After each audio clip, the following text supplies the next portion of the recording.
আসসালামু আলাইকুম সবাইকে, আশা করি সবাই ভালো আছো। আমি তোমাদের গ্রুপে পোস্ট করছিলাম যে আমাদের সন্ধ্যার সময় জিওগ্রাফি একটা ক্লাস হবে, ফ্রি ক্লাস হবে, যেটা পেজ থেকে হবে। সো তোমাদেরকে স্বাগতম আমাদের জিওগ্রাফি ক্লাসের। সো আমাদের জিওগ্রাফি ক্লাসে আজকে নতুন ইনস্ট্রাক্টর, হ্যাঁ ও তোমাদের ক্লাস দেবে, আমি না, হ্যাঁ আমি তোমাদেরকে একটু ওদেরকে পরিচয় করে দিতে আসছি।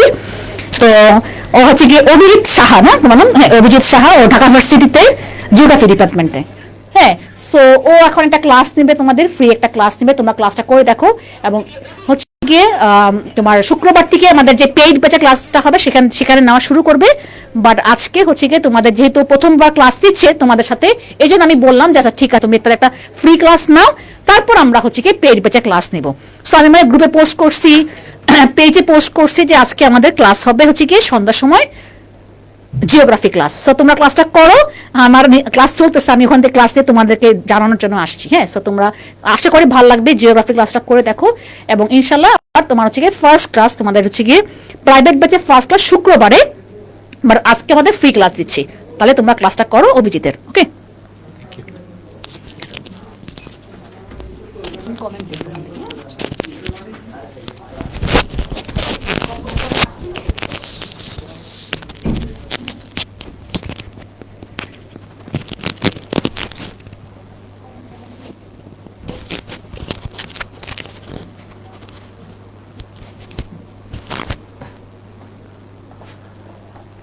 আসসালামু আলাইকুম, আমি অভিজিৎ সাহা, অধ্যয়ন করছি ঢাকা ইউনিভার্সিটির ভূগোল ও পরিবেশ বিভাগে। তো আজকে ভূগোল ও পরিবেশের এসিপি পাওয়ার প্লের প্রথম ফ্রি ক্লাসে আমরা আলোচনা করব ভূগোল ও পরিবেশ প্রথম পত্রের একটি অত্যন্ত গুরুত্বপূর্ণ চ্যাপ্টার ভূমিরূপ পরিবর্তন নিয়ে। তার আগে তোমরা একটু বলো আমার কথা ঠিক মতো শোনা যাচ্ছে কিনা, সাউন্ড ক্লিয়ার আছে কিনা আমাকে একটু জানাও।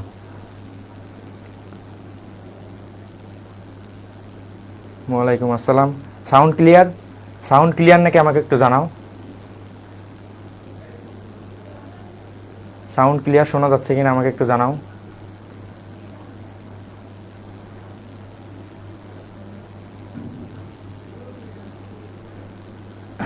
ওয়ালাইকুম আসসালাম, কথা ঠিক মতো শোনা যাচ্ছে কিনা, সাউন্ডে কোনো সমস্যা আছে কিনা আমাকে দয়া করে একটু জানাও। তাহলে আমরা ক্লাসটা শুরু করব। এবং আজকের এই ক্লাসে আমরা আলোচনা করতে যাচ্ছি, আমি অলরেডি বলছি, ভূমিরূপ পরিবর্তন নিয়ে। এই ভূমিরূপ পরিবর্তন ভূগোল ও পরিবেশ প্রথম পত্রের একটি অত্যন্ত গুরুত্বপূর্ণ চ্যাপ্টার। তো চলো শুরু করি। এই যে তোমরা যারা এখনও আমাদের এসিবি পাওয়ার প্লে কোর্সে ভর্তি হও নাই, তারা দ্রুত ভর্তি হয়ে যাও। এই 2 বছর যারা যেভাবে সময় নষ্ট করছো বা কাজে লাগাইছো, বাট এখনও যে কয়েকদিন সময় আছে, প্রতিদিন যদি তোমাকে গ্র্যাজুয়ালি ইমপ্রুভ করো, তাহলে কিন্তু একটা ভালো রেজাল্ট করা সম্ভব। তো তোমরা যারা এখনও এসিবি পাওয়ার প্লেতে ভর্তি হও নাই, এ হচ্ছে আমাদের স্বনামধন্য ইনস্ট্রাক্টরগণ, তোমরা এখনও চাইলে ভর্তি হয়ে যাইতে পারো।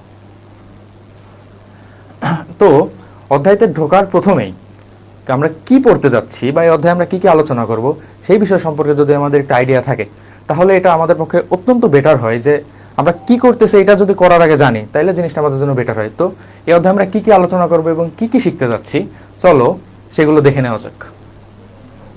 তো একদম প্রথমেই আমরা যে জিনিসটা নিয়ে আলোচনা করবো সেটা হচ্ছে পৃথিবীর আকস্মিক পরিবর্তন। এবার পৃথিবীর পরিবর্তন কিভাবে হয়, আকস্মিক কথার অর্থ কী, এবং এই পৃথিবীর পরিবর্তনের ফলে সৃষ্ট সমস্যা বা সুবিধা যে জিনিসগুলো আছে সেগুলো আমরা কিন্তু পৃথিবীর আকস্মিক পরিবর্তন পড়ার ফলে জানতে পারবো। এর পরবর্তীতে আছে পাত সঞ্চালন। পাত সঞ্চালন, পাত কি, হোয়াট ইজ পাত, পাত সঞ্চালন কি, কিভাবে পাত সঞ্চালিত হয়, এই জিনিসগুলো কিন্তু আমরা জানতে পারবো পাত সঞ্চালন থেকে। এবং তারপরে যে টপিকগুলো আছে, ভূমিকম্প, আগ্নেয়গিরির অগ্নি উৎপাত, সুনামি, এগুলো কেন হয়, কিভাবে সৃষ্টি হয়, এবং এইগুলো সৃষ্টি হওয়ার পিছনে যে নিয়ামকগুলো রয়েছে সেই জিনিসগুলো সম্পর্কে কিন্তু আমরা এই অধ্যায়ে বিস্তারিত জানতে পারবো। তো চলো শুরু করা যাক। তো একদম প্রথম টপিক হচ্ছে পৃথিবীর আকস্মিক পরিবর্তন। এবার আকস্মিক কথার অর্থ কি? আকস্মিক কথার অর্থ হচ্ছে তাৎক্ষণিক। তাৎক্ষণিক মানে যে পরিবর্তনটা হঠাৎই হয়, মানে যে পরিবর্তনটা কোনো প্রকার কোনো পূর্বাভাস না দিয়েই হয়ে যায়, সেই পরিবর্তনটাকে আমরা বলতেছি কি পৃথিবীর আকস্মিক পরিবর্তন। এবং একটা জিনিস তোমরা মাথায় রাখবা, এই পৃথিবীর আকস্মিক পরিবর্তনটা কিন্তু পৃথিবীর যে ফিজিক্যাল স্ট্রাকচারটা আছে এই ফিজিক্যাল স্ট্রাকচারের উপরে কিন্তু হয়। মানে হচ্ছে আমরা আমাদের চারপাশে যে জিনিসগুলো দেখতে পাই, ঘরবাড়ি, গাছপালা, নদীনালা, মাটি, পাহাড়, পর্বত, এই জিনিসগুলো কিন্তু পৃথিবীর ফিজিক্যাল স্ট্রাকচার। এই ফিজিক্যাল স্ট্রাকচারে যে পরিবর্তনগুলো হয় সেই পরিবর্তনগুলো নিয়ে কিন্তু আমরা আলোচনা করব। তো এইখানে যে কিওয়ার্ড যেটা আছে সেটা হচ্ছে আকস্মিক। আকস্মিক মানে হচ্ছে হঠাৎ বা তাৎক্ষণিক পরিবর্তন। তো চলো দেখি তাৎক্ষণিক পরিবর্তনের মধ্যে কি কি আছে। পৃথিবীর এই যে আকস্মিক পরিবর্তন বা তাৎক্ষণিক পরিবর্তন, এই তাৎক্ষণিক পরিবর্তন সাধারণত হয় দুইটা বিষয়ের জন্য। একটা হচ্ছে ভূমিকম্প এবং অন্যটা হচ্ছে আগ্নেয়গিরির অগ্নি উৎপাত। এবার ভূমিকম্পটা কি? ভূমিকম্প হচ্ছে ভূপৃষ্ঠের নিচে প্লেটের বা পাতের সংঘর্ষের ফলে কিংবা ভূপৃষ্ঠের নিচে যে ম্যাগমা আছে এই ম্যাগমাগুলোর আন্দোলনের ফলে ভূপৃষ্ঠের যে কম্পন অনুভব করি আমরা, এই কম্পনটাই কিন্তু সাধারণত হচ্ছে ভূমিকম্প। তো ভূমিকম্প কিন্তু খুবই ক্ষণস্থায়ী, ভূমিকম্প কয়েক সেকেন্ডের জন্য হইতে পারে এবং কয়েক সেকেন্ডের জন্য হওয়ার ফলে এটা কিন্তু ব্যাপক পরিবর্তন সাধন করে। এই জন্য আমরা কি বলতেছি? আকস্মিক পরিবর্তন। এবং পরবর্তীতে আছে আগ্নেয়গিরির অগ্নি উৎপাত। আগ্নেয়গিরির অগ্নি উৎপাত কি? এবার আগ্নেয়গিরি কথা এবং অগ্নি উৎপাত কথা এই দুইটা কথার মধ্যে কিন্তু ডিফারেন্স আছে। আগ্নেয়গিরি মানে হচ্ছে ধরো ভূপৃষ্ঠের নিচে যে ম্যাগমা আছে এই ম্যাগমা কখনো কখনো সজোরে ভূপৃষ্ঠের মধ্যে ফাটল ধরা একদম বের হয়ে যায়।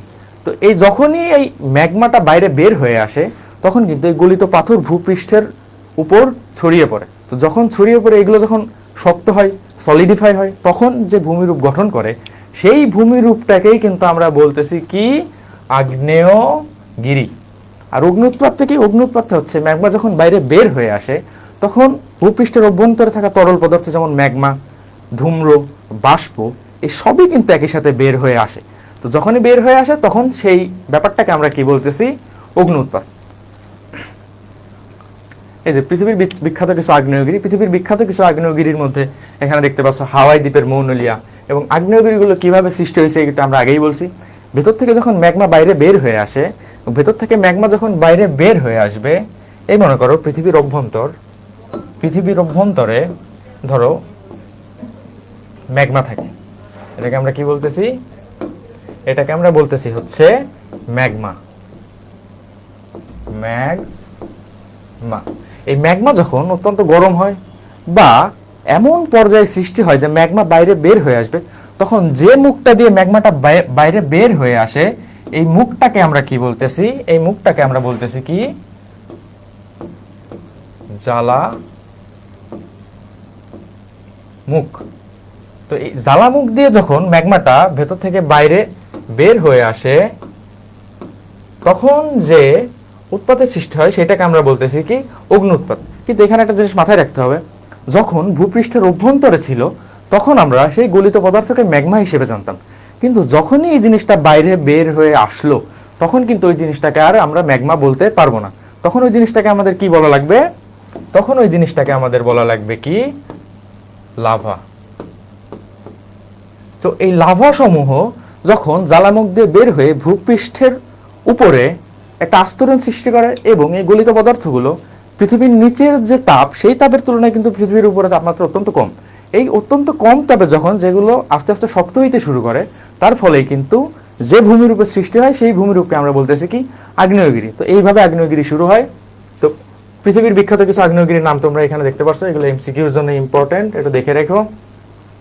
এবং এর পরবর্তীতে আছে আগ্নেয়গিরির অগ্নি উৎপাতের ফলে লাভা, যেটা বললাম যে আগ্নেয়গিরির অগ্নি উৎপাতের ফলে লাভা সঞ্চারিত হয় এবং লাভা সঞ্চারিত হওয়ার ফলে কিছু ভূমিরূপ সৃষ্টি হয়। এর মধ্যে বিখ্যাত কিছু ভূমিরূপ যেগুলো আছে সে ভারতের দক্ষিণাঞ্চলের মালভূমি, বিসুভিয়াস ও ফুজিয়ামার মতো সুউচ্চ পর্বতসমূহ। এই যে বিসুভিয়াস যে জিনিসটা আছে এই জিনিসটা কিন্তু এমসিকিউর জন্য খুবই খুবই খুবই গুরুত্বপূর্ণ, এটা একটু মাথায় রেখো।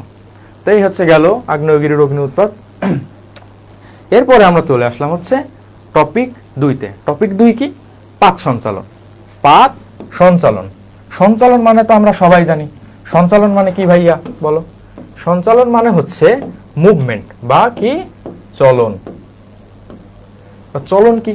ধরো একটা পাত এক জায়গায় আছে, এক জায়গা থেকে অন্য জায়গায় এই পাতের যে স্থানের পরিবর্তন, এই স্থানের পরিবর্তনকে আমরা বলতেছি কি? সঞ্চালন। তো যেহেতু আমরা পাত সঞ্চালন পড়তেছি,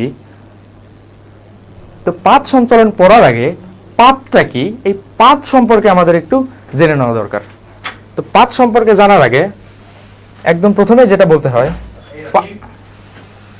পাত হচ্ছে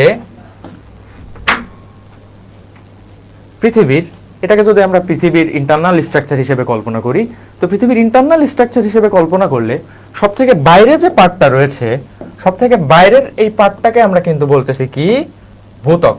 সবচেয়ে বাইরের এই পার্টটাকে আমরা কি বলতেছি ভাইয়া, ভূত্বক। এই ভূত্বক কিন্তু এই ভূত্বক আমরা সরাসরি অ্যাক্সেস করতে পারি।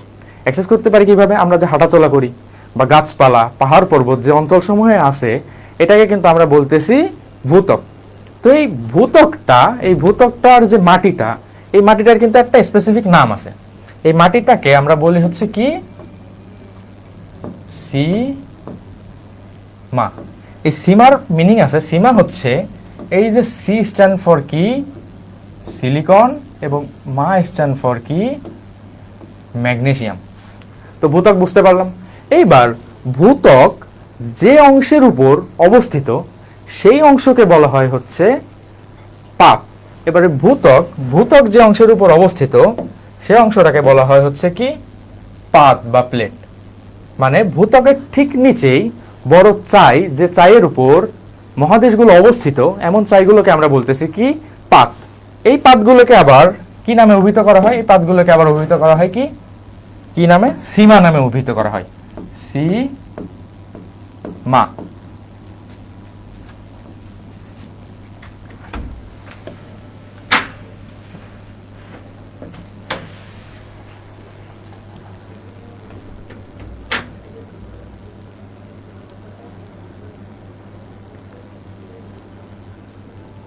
আমি কিন্তু একটু আগে একটা ভুল কথা বলছি, দেখি তোমাদের মধ্যে কে কে ধরতে পারছো কি কেউ? কমেন্টে জানাও তো। এই যে ভূত্বক, এই ভূত্বকের যে উপরের পার্ট, এটাকে কিন্তু সীমা বলে না। ভূত্বকের উপরের পার্টকে বলে হচ্ছে সিয়াল।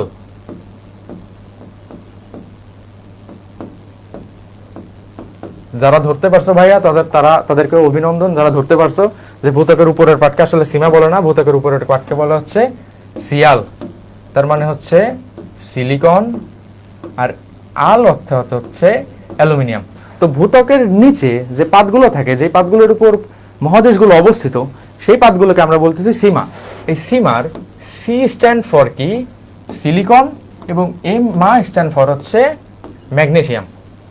এবং এই পাতগুলো কার উপর অবস্থিত থাকে? এই পাতগুলো অবস্থিত থাকে হচ্ছে তোমার গুরুমণ্ডলের উপর। এই যদি আমরা ধরি কি, গুরুমণ্ডল,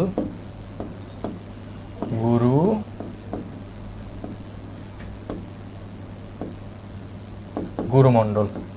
তার মানে আমরা যে ভূত্বক দেখলাম, ভূত্বকটা হচ্ছে পৃথিবীর সব থেকে বাইরের স্তর। এই ভূত্বকটাকে কি নামে অভিহিত করতেছি আমরা? সিয়াল। তার মানে হচ্ছে সিলিকন আর অ্যালুমিনিয়ামের সংমিশ্রণে ভূত্বক গঠিত হয়েছে। এবং এই ভূত্বকের ঠিক নিচে যে বড় বড় পাত বা প্লেট সমূহ রয়েছে, সেই প্লেট সমূহের উপর মহাদেশগুলো অবস্থিত, সেই পাত বা প্লেট সমূহ নিয়েই কিন্তু আমরা আলোচনা করতেছি। এবং ওই পাতের যে সঞ্চালন, সেই পাতের সঞ্চালনকেই কিন্তু আমরা বলতেছি পাত সঞ্চালন।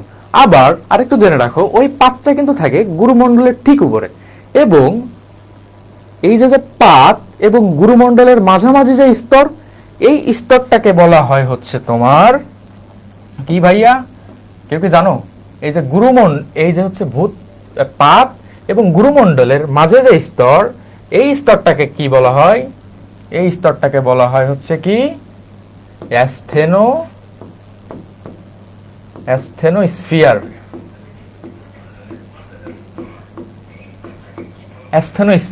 এই অ্যাসথেনোস্ফিয়ারের মাঝে কিন্তু কি থাকে? অ্যাসথেনোস্ফিয়ারের মাঝে থাকে হচ্ছে কি, ম্যাগমা। এই অ্যাসথেনোস্ফিয়ারের মাঝে কিন্তু থাকে ম্যাগমা। যেই ম্যাগমাগুলো কিন্তু আগ্নেয়গিরির অগ্নি উৎপাতের ফলে বাইরে বের হয়ে আসে, অথবা এই ম্যাগমার আন্দোলনের ফলে কিন্তু ভূমিকম্পর সৃষ্টি হয়।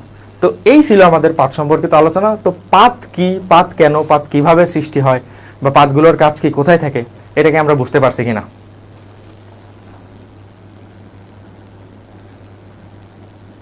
ওয়ালাইকুম আসসালাম নয়ন, ভালো আছি।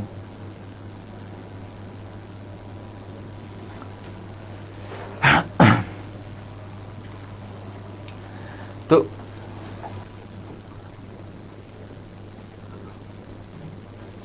তো এর পরবর্তীতে আছে হচ্ছে পাত সঞ্চালনের গতি। তো এতক্ষণ যে আমি পাত বুঝাইলাম যে পাত জিনিসটা কি, পাত জিনিসটা কি তোমরা সবাই বুঝছো?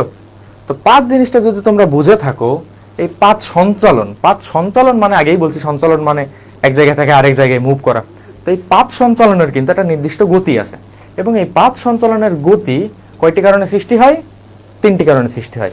পাত সঞ্চালনের গতি কয়টি কারণে সৃষ্টি হয়? 3টি কারণে। এই যে পাত সঞ্চালনের যে গতিটা আছে, এটা কয়টি কারণে সৃষ্টি হয়? 3টি। তো এই 3টি গতিগুলো কি কি, সেই গতিগুলো সম্পর্কে আমরা জানবো। প্রথম গতির নাম হচ্ছে নাম্বার 1 সংকোচন। সংকোচন নাম্বার 1 হচ্ছে সংকোচন। এবার সংকোচনটা কি, কিসের সংকোচন হয়, কেন সংকোচন হয়? একটু আগে যে বললাম যে ভূপৃষ্ঠের নিচে এই যে যে স্থেনোস্ফিয়ার জায়গাটা আছে, এই স্থেনোস্ফিয়ারের মধ্যে কি আছে তোমার? ম্যাগমা। ম্যাগমা স্থেনোস্ফিয়ারের মধ্যে আছে কি? ম্যাগমা। এবং এই স্থেনোস্ফিয়ারের ঠিক উপরেই কিন্তু পাতগুলো কি অবস্থিত। স্থেনোস্ফিয়ারের উপরে ধরো পাতগুলো একে অপরের সাথে অবস্থিত। কোনো কোনো পাতের একে অপরের মধ্যে সম্পর্ক আছে, আবার কোনো কোনো পাত একে অপরের থেকে একটু দূরত্বে অবস্থান করে।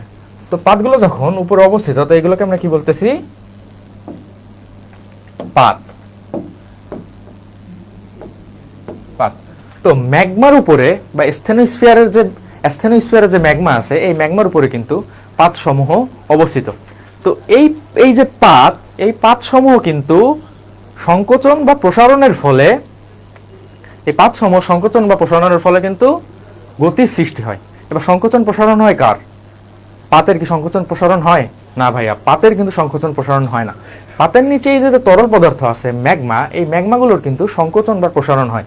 এই ম্যাগমাগুলো যখন অতিরিক্ত উত্তপ্ত অবস্থায় থাকে, তখন তার কি হয়?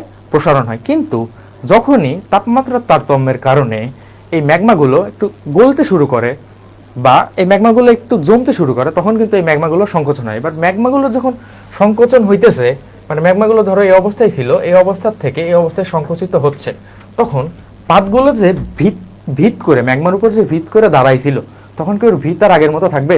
থাকবে না। যেহেতু ম্যাগমাও সংকুচিত হচ্ছে, পাতগুলোর যে জায়গা, ওই জায়গাটা কিন্তু সংকুচিত হয়ে আসবে। সুতরাং পাতগুলো কি একে অপরের দিকে কি সরে আসবে, এবং একে অপরের দিকে সরে আসার ফলে এই যে গতিটা সৃষ্টি হচ্ছে, এই গতিটার নাম আমরা দিচ্ছি কি? সংকোচন। সংকোচন বুঝছো? এইবার 2 নম্বরে আসো। 2 নম্বরে যে গতিটা আছে সেটা হচ্ছে কি? সম্প্রসারণ। সম্প্রসারণ। সংকোচন বুঝলাম, সম্প্রসারণ কি?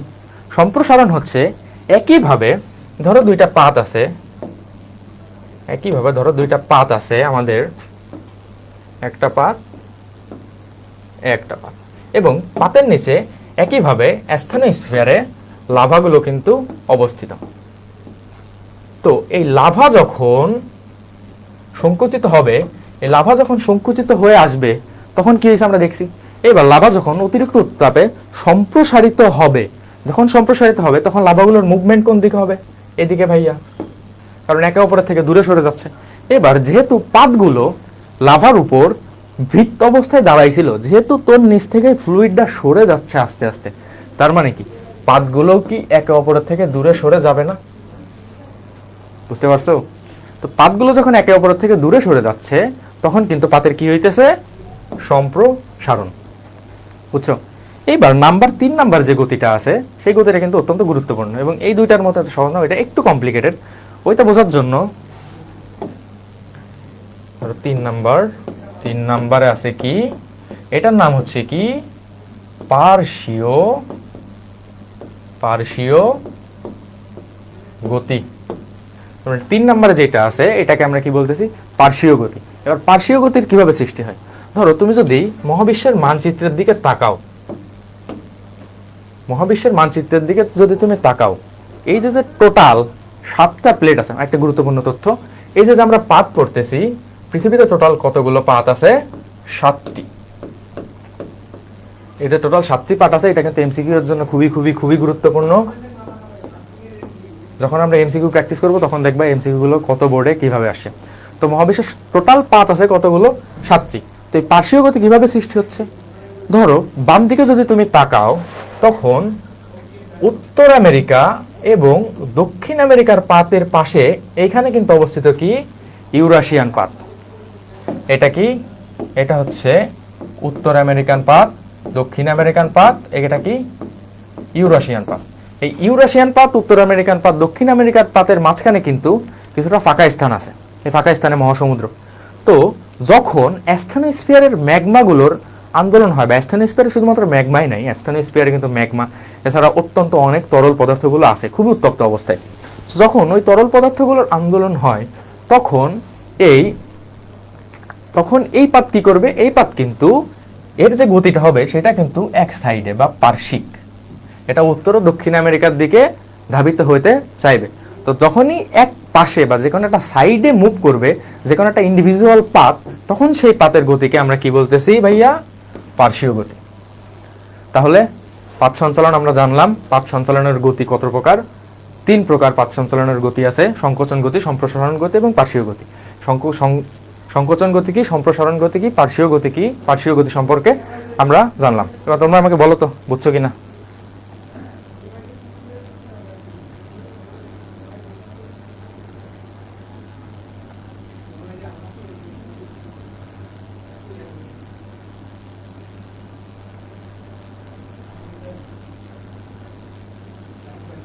ওয়ালাইকুম আসসালাম, ভালো আছি।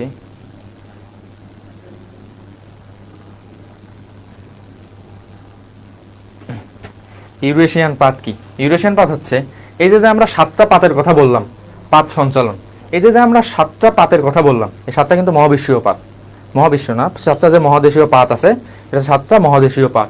যেমন উত্তর আমেরিকা, দক্ষিণ আমেরিকান, অস্ট্রেলিয়ান, ইউরেশিয়ান, এই পাতগুলো আছে, এগুলো দেখে নিও। তো এর পরবর্তীতে পাত সঞ্চালন যে হয়, এই পাত সঞ্চালনের গতির কিন্তু কতিপয় কারণ রয়েছে। একটা পাত যে সঞ্চালিত হচ্ছে এক স্থান থেকে অপর স্থানে, এই পাত যে সঞ্চালিত হচ্ছে, এই পাত সঞ্চালনের যে গতি আছে, এই গতির কিন্তু কতিপয় কারণ আছে। এই পাত সঞ্চালনের গতি টোটাল কয়টা কারণে পাত সঞ্চালিত হয়ে থাকে? 10টি। সুতরাং পাত সঞ্চালনের গতির কয়টি কারণ আছে? টোটাল আছে 10টি কারণ। একদম প্রথম কারণ যেটা আছে, এটা হচ্ছে পরিচলন স্রোত। পরিচলন স্রোতটা কি? এই যে ভূপৃষ্ঠের নিচে অ্যাস্থেনোস্ফিয়ার অঞ্চলে যে ম্যাগমা সমূহ আছে, এই ম্যাগমা সমূহের সাথে কিন্তু ওর মধ্যে আরো তেজস্ক্রিয় পদার্থ আছে। তেজস্ক্রিয় পদার্থগুলো কি কি? ধরো ইউরেনিয়াম,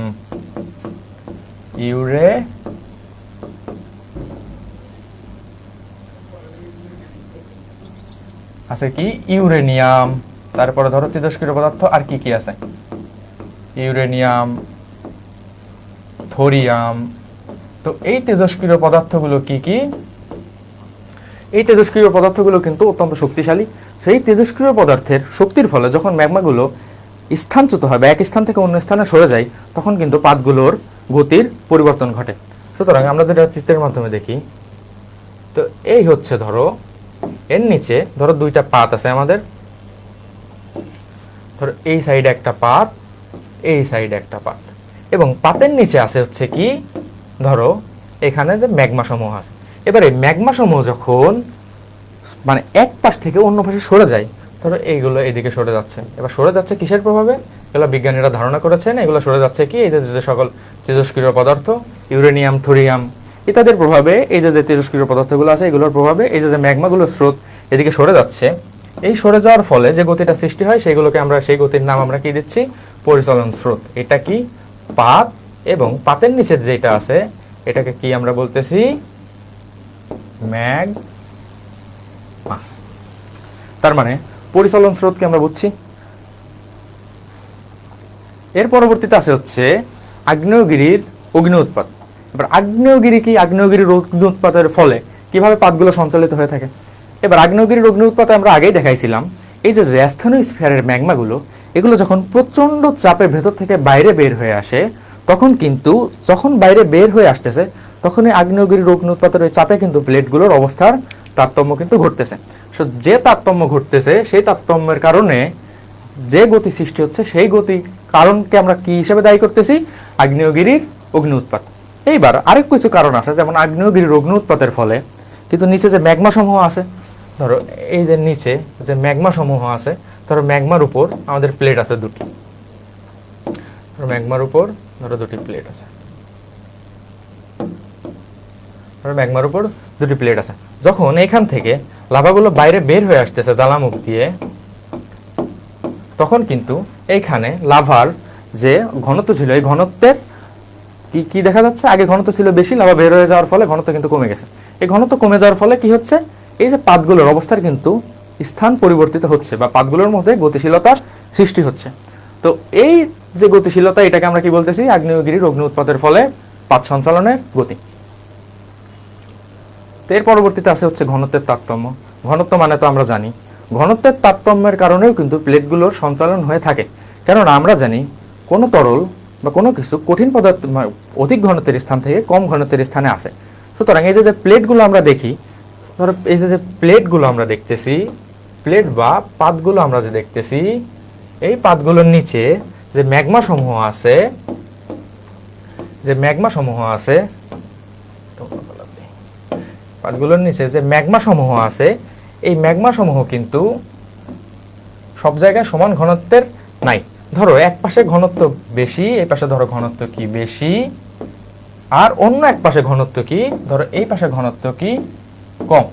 তো ম্যাগমাগুলো কি করবে, বেশি ঘনত্বের স্থান থেকে কম ঘনত্বের স্থানের দিকে ধাবিত হবে। এগুলো কি করবে, বেশি ঘনত্বের স্থান থেকে কম ঘনত্বের স্থানে ধাবিত হবে।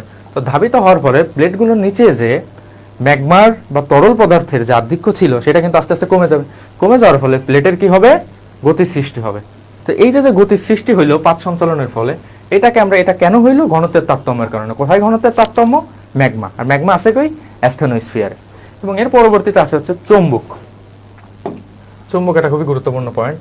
চৌম্বক, চৌম্বক হচ্ছে কি, ভূপৃষ্ঠের অভ্যন্তরে চৌম্বক ক্ষেত্রের প্রভাবে যদি কখনো প্লেটগুলো সঞ্চালিত হয়, তখন সেই অবস্থাকে আমরা কি বলি, চৌম্বকের কারণে পাত সঞ্চালনের গতি সৃষ্টি। এই যে ভূপৃষ্ঠের অভ্যন্তরে যে চৌম্বক ক্ষেত্রের প্রভাব, চৌম্বক ক্ষেত্রের মেরুর পরিবর্তন হইতে পারে। তো এই যে সম্পূর্ণ জিনিসটা চৌম্বক ক্ষেত্র রিলেটেড, এই চৌম্বক ক্ষেত্র রিলেটেড এই সম্পূর্ণ জিনিসটাকে আমরা কি বলতেছি, জিও ডাইনামিক। সুতরাং ভূপৃষ্ঠের অভ্যন্তরে যে চৌম্বক ক্ষেত্র ক্রিয়া করে, এই চৌম্বক ক্ষেত্র অবশ্যই ক্রিয়া করে কিন্তু রাসায়নিক বিভিন্ন পদার্থের কারণে। তো এই চৌম্বক ক্ষেত্র যখন ক্রিয়া করে, এই চৌম্বক ক্ষেত্রের ক্রিয়ার সম্পূর্ণ ব্যাপারটাকে আমরা কি বলতেছি, জিও ডাইনামিক্স। এবং এই চৌম্বক ক্ষেত্রের কারণেও কিন্তু পাতগুলোর গতিশীল অবস্থা অর্জন করতে পারে, অর্থাৎ পাতগুলোর অবস্থান এক জায়গা থেকে অন্য স্থানে পরিবর্তিত হইতে পারে। এরপরে যে জিনিসটা আছে, এরপরে তো খুবই গুরুত্বপূর্ণ পয়েন্ট, এরপরে আছে কি, ভূমিকম্প। এইবার ভূমিকম্প কেন সৃষ্টি হয়? ভূমিকম্প সৃষ্টি হওয়ার কিন্তু কতিপয় কারণ আছে। মেইনলি যে সৃষ্টি হয়, এই যে অ্যাস্থেনোস্ফিয়ারের মধ্যে যে ম্যাগমা বা তরল পদার্থ সমূহ আছে, এগুলো যখন আলোড়ন করে, তখন কিন্তু ভূমিকম্পের সৃষ্টি হয়। আর এই ভূমিকম্প কিন্তু আমরা ভূপৃষ্ঠ থেকে উপলব্ধি করতে পারি। যখন এই ভূমিকম্পের সৃষ্টি হয়, তখন কিন্তু এই পাতগুলোর গতিশীলতার সৃষ্টি হয়। ধরো ভূমিকম্প যে কেন্দ্র, ভূমিকম্পের কেন্দ্র থেকে যখন ভূমিকম্পটা আস্তে আস্তে উপরের দিকে আসতেছে, ভূপৃষ্ঠ ধরে পৃথিবীর পুরো গ্লোবটা যখন কাঁপতেছে, তখন এই গ্লোবের নিচে থাকা পাতগুলো কিন্তু কাঁপে। পাতগুলো কাঁপার ফলে পাতগুলোর স্থানচ্যুতি ঘটে থাকে। এই স্থানচ্যুতিটা ঘটে কি কারণে, ভূমিকম্পের কারণে। তার মানে কি, ভূমিকম্প কিন্তু অত্যন্ত গুরুত্বপূর্ণ একটা পয়েন্ট, পাত সঞ্চালনের গতির কারণ। এর পরবর্তীতে আছে হচ্ছে জোয়ার ভাটা। তোমাদের আপাত দৃষ্টিতে মনে হইতে পারে যে জোয়ার ভাটার কারণে কেন এই পাতগুলো সঞ্চালিত হবে, কিন্তু জোয়ার ভাটার কারণেও কিন্তু ভাইয়া পাতগুলো সঞ্চালিত হইতে পারে। বাট কেন হইতে পারে, তোমরা যদি একটু নজর দিয়ে দেখো, ধরো দুইটা পাত,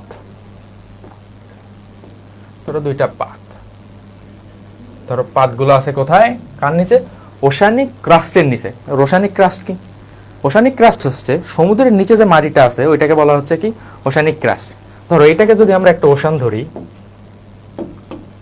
ধরো এটাকে আমরা যদি একটা ওশান ধরি, এবং এটার নিচে এখানে কি, ওশানিক ক্রাস্ট। ধরো ওশানিক ক্রাস্টের নিচে কি আছে, এটা কি, ওশানিক ক্রাস্ট, বা বাংলায় বলা হচ্ছে সমুদ্রের নিচের ভূত্বক। ওশানিক ক্রাস্টের নিচে আছে কি, পাত বা কি, প্লেট। পাত বা যে প্লেট সমূহ আছে, যখন জোয়ারের ফলে যে কোনো এক পাশে পানির আধিক্য অত্যন্ত বেশি পরিমাণে বেড়ে যায় এবং ভাটার ফলে অন্য প্রান্তে যখন পানির আধিক্য কমে যায়, তখন কিন্তু এই প্লেট দ্বয়ের উপর অত্যন্ত বেশি পরিমাণে একটা চাপ প্রয়োগ হয় বা অত্যন্ত বেশি পরিমাণে একটা চাপ কিন্তু এই পাতগুলো ফিল করে। ধরো এই প্রান্তে জোয়ার হইতেছে, তো এই প্রান্তে জোয়ার হইলে এই প্রান্তে অত্যন্ত বেশি পরিমাণ পানির যে প্রেসার এই পাতগুলো ফিল করতেছে ওশানিক ক্রাস্টের নিচে, তখন কিন্তু এই পাতগুলোর অবস্থার কিন্তু তারতম্য ঘটতে পারে, বা এগুলো স্থির অবস্থায় ছিল, এগুলো স্থির অবস্থা থেকে কিন্তু গতিশীল অবস্থার দিকে ধাবিত হইতে পারে। তো যখনই স্থির অবস্থা থেকে গতিশীল অবস্থায় ধাবিত হইলো তখন কিন্তু আর স্থির অবস্থা থাকলো না, তখন কিন্তু গতির সৃষ্টি হয়ে গেল। এই গতির সৃষ্টি হয়ে গেল কি কারণে? জোয়ার ভাটার কারণে। আরেকটা জিনিস আছে কেন্দ্রাতিগ ও কেন্দ্রাভিগ। কেন্দ্রাভিগ হচ্ছে কি? ভিগ শব্দের অর্থ কি? ভিগ শব্দের অর্থ হচ্ছে কেন্দ্রের দিকে টানা, কেন্দ্রের দিকে দিকে বা কেন্দ্রমুখী। আর ভিগ শব্দের অর্থ কি? তিক শব্দের অর্থ কি? তিক শব্দের অর্থ হচ্ছে কেন্দ্র বিমুখী। ধরো একটা পৃথিবী যখন ঘুরে তখন এই যে ধরো পৃথিবীর কেন্দ্রের দিকে একটা বল পৃথিবীকে কি কেন্দ্রের দিকে আকর্ষণ করে। এটা সৃষ্টি হয় কেন? পৃথিবীর যে আহ্নিক গতি আছে, মানে প্রতিদিন দিন রাত হওয়ার জন্য পৃথিবী যে ঘুরতেছে, এই ঘোরার ফলে কিন্তু পৃথিবীর নিজের দিকে একটা আকর্ষণ বল আছে। এই আকর্ষণ বলটাকে আমরা কি বলতেছি? কেন্দ্রাভিগ। এবং বাইরের দিকে পৃথিবীর যে আকর্ষণ বলটা আছে এটা হচ্ছে বার্ষিক গতির কারণে পৃথিবী যে ঘোরার ফলে কিন্তু বাইরের দিকে একটা বল সৃষ্টি হয়। সেই বাইরের দিকে বরাবর বলটা ধরো এইদিকে ক্রিয়া করবে। এইবার এই দুই বলের মাঝামাঝি দুই বল সমান হয়, পৃথিবীর কিন্তু স্পর্শ বরাবর একটা গতির সৃষ্টি হয়। এই স্পর্শ বরাবর গতির কারণে কিন্তু পৃথিবী চারিদিকে ঘূর্ণায়মান থাকে। তাহলে এই পয়েন্ট স্পর্শ বরাবর গতি কোন দিকে যাবে? এইদিকে। এইভাবে কিন্তু পৃথিবী ঘুরতে থাকে। তো এই কেন্দ্রাতিগ এবং কেন্দ্রাভিগ বলের মান কিন্তু সমান। এই কেন্দ্রাতিগ এবং কেন্দ্রাভিগ বলের মান সমান হইলেও মাঝে মাঝে এগুলোর কারণেও পাত কিন্তু এক জায়গা থেকে অন্য জায়গায় স্থান পরিবর্তন করতে পারে বা সঞ্চালিত হইতে পারে। তো এটাকে আমরা বলতেছি কেন্দ্রাতিগ ও কেন্দ্রাভিগ বলের প্রভাবে পৃথিবীর পাতের কি গতির সৃষ্টি। তো কেন্দ্রাতিগ কেন্দ্রাভিগ পর্যন্ত সবাই বুঝছো?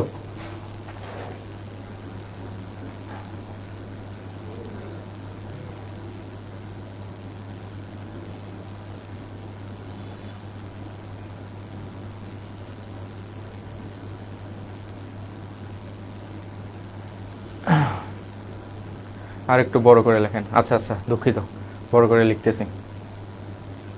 বুঝছো? আচ্ছা বুঝছো, তাহলে সবাই বুঝছো না?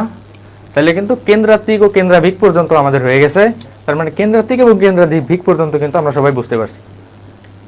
শিবলি বলছে জি ভাইয়া। ইমামুল বলছে ক্লিয়ার। আচ্ছা ঠিক আছে, তাহলে পরের টপিকে আগাইলাম। এর পরের টপিক যেটা আছে এটা হচ্ছে ধাক্কা বা টান পদ্ধতি। ধাক্কা বা টান, কে কাকে ধাক্কা দেয়, কে কাকে টানে, এটা চলো আমরা খুঁজে বের করি। ধাক্কা পদ্ধতি কি আর টান পদ্ধতি কি?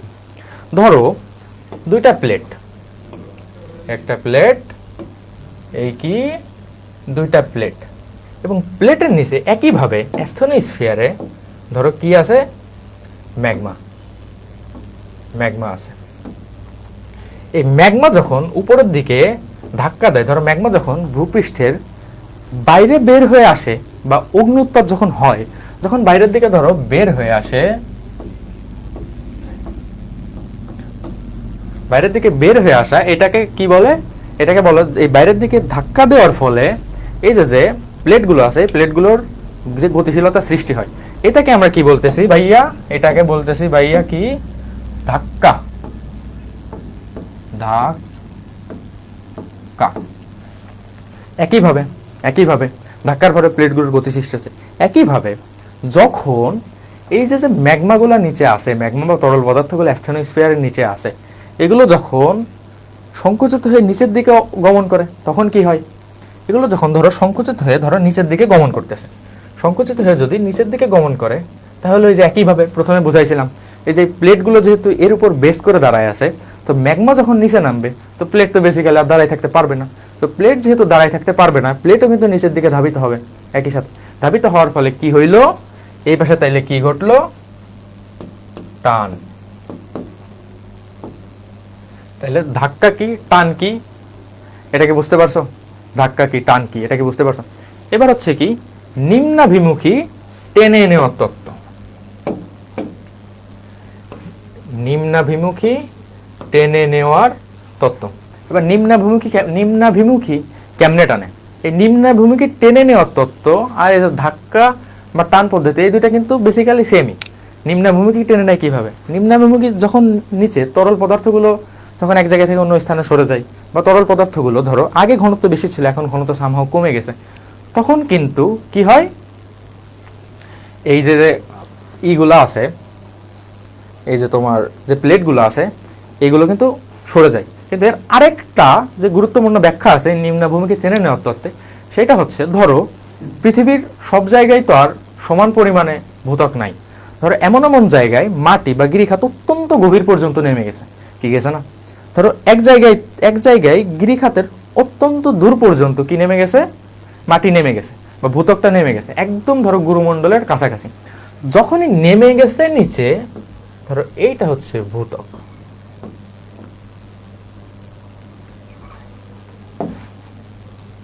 ধরো একটা পাহাড়ের চাই নিচের দিকে নেমে গেছে, এটা কিসের অংশ? ধরো এটা কিসের অংশ? এটা হচ্ছে ধরো ভূত্বকের অংশ, ভূত্বক। তো নিচে নেমে যাওয়ার ফলে এইখানে কিন্তু আবার কে আছে ভাই? বড় ভাই আছে এখানে। বড় ভাই কে? বড় ভাই হচ্ছে গুরুমণ্ডল। বড় ভাইকে গুরু মণ্ডল। এই গুরুমণ্ডল কি করবে? গুরুমণ্ডলে তো তাপমাত্রা, এই যে ভূপৃষ্ঠের যে সাধারণ তাপের থেকে অত্যন্ত বেশি। এই গুরুমণ্ডল যখনই, এটা একদম মিশে নাই, মিশে কখনোই থাকে না, একটু কাছাকাছি অবস্থায় থাকে আর কি। তো এই গুরুমণ্ডল যখনই ভূত্বক নিজের কাছে পাবে, তখন বলবে পাইছি আসো। তখন কি ওর অত্যন্ত বেশি তাপমাত্রার কারণে এই যে ভূত্বকের যে মাটিগুলো আছে, এগুলো কিন্তু গলতে শুরু করবে। গলে এইগুলাও কিন্তু ম্যাগমার ন্যায় তরল পদার্থ হয়ে যাবে। তাইলে কি হইলো ভাইয়া? তাইলে কিন্তু ভূত্বকের ধরো উপরে এতদূর পর্যন্ত বর্ডার ছিল, যেহেতু এটা গুরুমণ্ডলের খুব কাছাকাছি, তো গুরুমণ্ডল ওকে কাছে পায়ে গলায় ফেলাই দিল। তো গলায় যখনই ফেলছে, তখন কিন্তু ভূত্বকের স্তরটা কি নিচের দিকে নেমে গেছে, বুঝছো কিনা? তো যখনই ওই স্তরটা নিচের দিকে নামে, ওর সাথে যেহেতু প্লেটের একটা গভীর সম্পর্ক আছে, কারণ ভূত্বকের নিচেই থাকে কে? প্লেট। তো এই যে ওই যে প্লেটটা, ওই প্লেটটা কিন্তু তখন কি হচ্ছে? নিচের দিকে কিঞ্চিত ধাবিত হচ্ছে। তার মানে কি ছিল? ভূত্বক ছিল এক জায়গায়, কিন্তু গুরুমণ্ডলের সাথে কাছাকাছি চলে আসায় গুরুমণ্ডল কিন্তু তার তাপমাত্রা দ্বারা যখনই ওকে গলায় ফেলছে, ঠিক তখনই কিন্তু কি হয়েছে? প্লেটগুলোর জায়গার বা অবস্থার পরিবর্তন হয়েছে। এবং এইটাকে আমরা কি বলতেছি? নিম্নভিমুখী টেনে নেওয়ার তত্ত্ব। বুঝছো কিনা?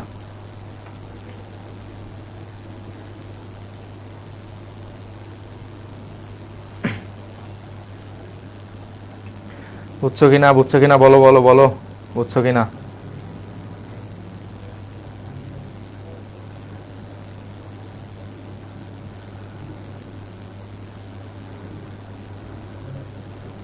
ভাই আমু ভাবতেছে ক্লাসের নামে মোবাইল টিপতেছে। Sad life. বুঝছো ভাই? বুঝছো ভাই? নিম্নভিমুখী মানে হচ্ছে নিচের দিক, নিচের দিকমুখী। নিম্নাভিমুখী মানে হচ্ছে নিচের দিকমুখী মুখী। উচ্চাভিমুখী মানে হচ্ছে উপরের দিকমুখী। তো নিম্নাভিমুখী উচ্চাভিমুখী বুঝছো কিনা? বুঝছে। শুভ্র বলছে বুঝছি, শিবলি বলছে বুঝছি। আচ্ছা ঠিক আছে, তাহলে সামনে আগাই। উত্তপ্ত বিন্দুতে টেনে নেওয়ার তত্ত্ব। উত্তপ্ত বিন্দু কি? উত্তপ্ত বিন্দু হচ্ছে ধরো পৃথিবীতে যতগুলো আগ্নেয়গিরির জ্বালামুখ এ পর্যন্ত পাওয়া গেছে, বা যে সকল জায়গা দিয়ে আগ্নেয়গিরির অগ্নি উৎপাতটা হচ্ছে, ওই সকল জায়গাগুলোকে বলা হচ্ছে কি? উত্তপ্ত বিন্দু। এবং ইংলিশে বলে কি? হট কি স্পট, হটস্পট, বা বাংলায় বলে কি? উত্তপ্ত বিন্দু। এ পর্যন্ত পৃথিবীতে কতগুলো উত্তপ্ত বিন্দুর সন্ধান পাওয়া গেছে? এমসিকিউর জন্য খুবই গুরুত্বপূর্ণ, 100টি। তার মানে এ পর্যন্ত টোটাল কতগুলো উত্তপ্ত বিন্দুর সন্ধান পাওয়া গেছে ভাইয়া? 100টি। এটা কিন্তু এমসিকিউর জন্য খুবই গুরুত্বপূর্ণ। তার মানে এই যে 100টি উত্তপ্ত বিন্দু বা হটস্পট পাওয়া গেছে, এই হটস্পট দ্বারা কিন্তু কি হয়? লাভা বা ম্যাগমা কিন্তু বাইরে বিস্ফোরিত হয়। যখনই লাভা বা ম্যাগমা বাইরে বিস্ফোরিত হচ্ছে, তখনই নিচে তরল পদার্থের ঘনত্ব কমতেছে। যেহেতু ঘনত্ব কমতেছে, সেহেতু প্লেটগুলো নিচের দিকে ধাবিত হচ্ছে। সুতরাং উত্তপ্ত বিন্দুতে টেনে নেওয়ার তত্ত্ব বলতে কিন্তু এটাকেই বোঝায়। তাহলে কি হটস্পট বুঝছি। এবং কয়টি হটস্পট আবিষ্কৃত হয়েছে এই পর্যন্ত পৃথিবীতে? টোটাল হচ্ছে কতটি? 100টি।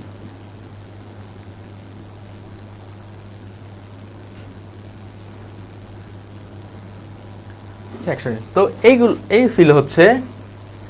ছিল হচ্ছে পাত সঞ্চালনের টোটাল 10 প্রকার গতি, 10 প্রকার গতির কারণ। তার মানে পাত সঞ্চালন কেন হয়, পাত কি আমরা বুঝছি, পাত সঞ্চালন কেন হয় বুঝছি, পাত সঞ্চালনের কয় প্রকার গতি আছে? 3 প্রকার বুঝছি। পাত সঞ্চালনের গতির কারণ কয়টা? 10টা। কোন গতি কোন কারণে কিভাবে সৃষ্টি হয় আমরা কি বুঝছি কিনা বলো, কমেন্ট করে জানাও।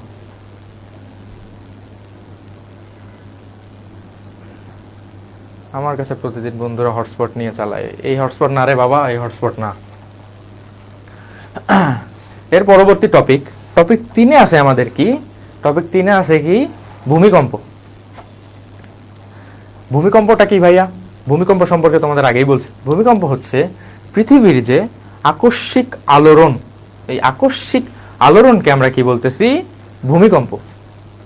ভূমিকম্প মানে বুঝছো? ভূমিকম্প মানে হচ্ছে পৃথিবীর যে আকস্মিক আলোড়ন, বা পৃথিবী যে কয়েক সেকেন্ডের জন্য কেঁপে উঠতেছে, এই কেঁপে ওঠাকেই আমরা কি বলতেছি? ভূমিকম্প। এই ভূমিকম্প কেন হয়, কি কারণে হয়, ভূমিকম্পের ফলাফল কি, সুফল কি, আদৌ সুফল আছে কিনা, কুফল কি, এই জিনিসগুলো সম্পর্কে আমরা জানার চেষ্টা করি। চলো।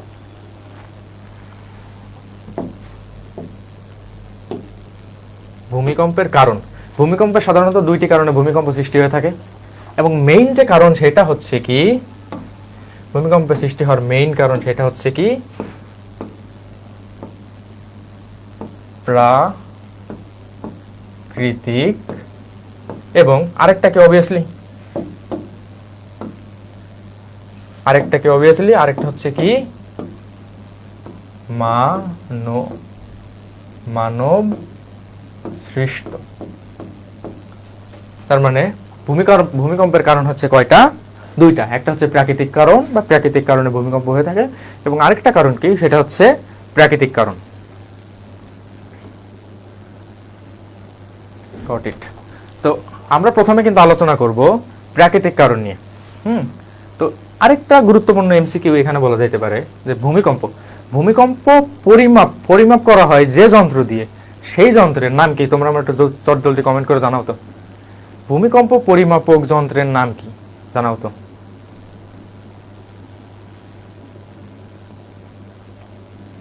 ভূমিকম্প পরিমাপক যন্ত্রের নাম কি জানাও।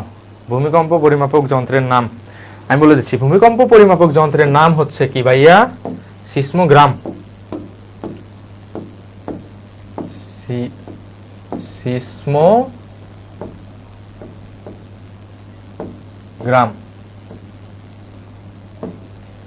ভূমিকম্প পরিমাপক যন্ত্রের নাম হচ্ছে কি? সিসমোগ্রাম। এবং ভূমিকম্প যে স্কেলে পরিমাপ করা হয় সেটা কিন্তু রিক্টার স্কেল। কেউ যদি পরীক্ষায় আসে ভূমিকম্প পরিমাপক যন্ত্রের নাম কি, তুমি যদি লিখে দিয়ে আসো রিক্টার স্কেল, তাহলে কিন্তু ভাই খুব সমস্যা। রিক্টার স্কেলটা হচ্ছে একটা স্কেল যে ভূমিকম্পের মাত্রাটা কতটা, মাত্রা পরিমাপ করা হয়। আর ভূমিকম্পের মাত্রা পরিমাপ করা হয় কিন্তু সিসমোগ্রামের সাহায্যে। এরপরে হচ্ছে প্রাকৃতিক কারণ, মানব সৃষ্ট কারণ। তো প্রাকৃতিক কারণের মধ্যে যেগুলো আছে, একদম প্রথমে আছে প্লেট গতির তারতম্য। এই যে প্লেটগুলো রয়েছে, এই প্লেটগুলোর গতির যদি কোনো কারণে তারতম্য ঘটে থাকে, ধরো প্লেটগুলো কিন্তু সবসময় গতিশীল, একটা নির্দিষ্ট গতিতে প্লেটগুলো কিন্তু ভূপৃষ্ঠের নিচে সবসময় কি গতিশীল। ধরো এই প্লেটগুলো কিন্তু সবসময় ভূপৃষ্ঠের নিচে নির্দিষ্ট দিকে বা বিপরীত দিকে গতিশীল। এই গতির যদি কোনো কারণে তারতম্য ঘটে থাকে, এই তারতম্য ঘটবে কিন্তু এই যে অভ্যন্তরে যে এখানে যে তরল পদার্থগুলো আছে, এই তরল পদার্থের তারতম্যের কারণে কিন্তু এই প্লেটগুলোর গতির তারতম্য ঘটবে। যখনই প্লেটগুলোর গতির তারতম্য ঘটবে এবং প্লেটগুলো একটা অপরের সাথে ধাক্কা খাবে, তখনই কিন্তু তুমি বুঝবা সামথিং ইজ হ্যাপেনিং, পৃথিবী কাঁপতেছে। হ্যাঁ, যখনই এই পাতগুলোর গতির পরিবর্তন হবে, বা পাতগুলোর গতির কোনো কারণে বাধাপ্রাপ্ত হবে, বা পাতগুলোর গতির কোনো কারণে তারতম্য হবে, তখনই কিন্তু ভূমিকম্পের সৃষ্টি হবে। বুঝছো? এরপর হচ্ছে ম্যাগমার চ্যুতিরেখা চাপমুক্ত হওয়া। ম্যাগমার চ্যুতিরেখা চাপমুক্ত হওয়া কি? চ্যুতিরেখা কি? ধরো এই হচ্ছে লাভার হচ্ছে এই যে মুখ, এই মুখটাকে কি বলা হয়? জ্বালামুখ। মুখটাকে কি বলতেছি আমরা? জ্বালা। এই মুখটাকে আমরা কি বলতেছি? জ্বালামুখ। এবং নিচে কি আছে? ম্যাগমা। ম্যাগমা। এই ম্যাগমাগুলো আছে কোথায়? এটা এই স্ফিয়ারের নাম কি বলো তো ভাইয়া? এই স্ফিয়ারের নাম কি? স্ফিয়ারের নাম হচ্ছে কি?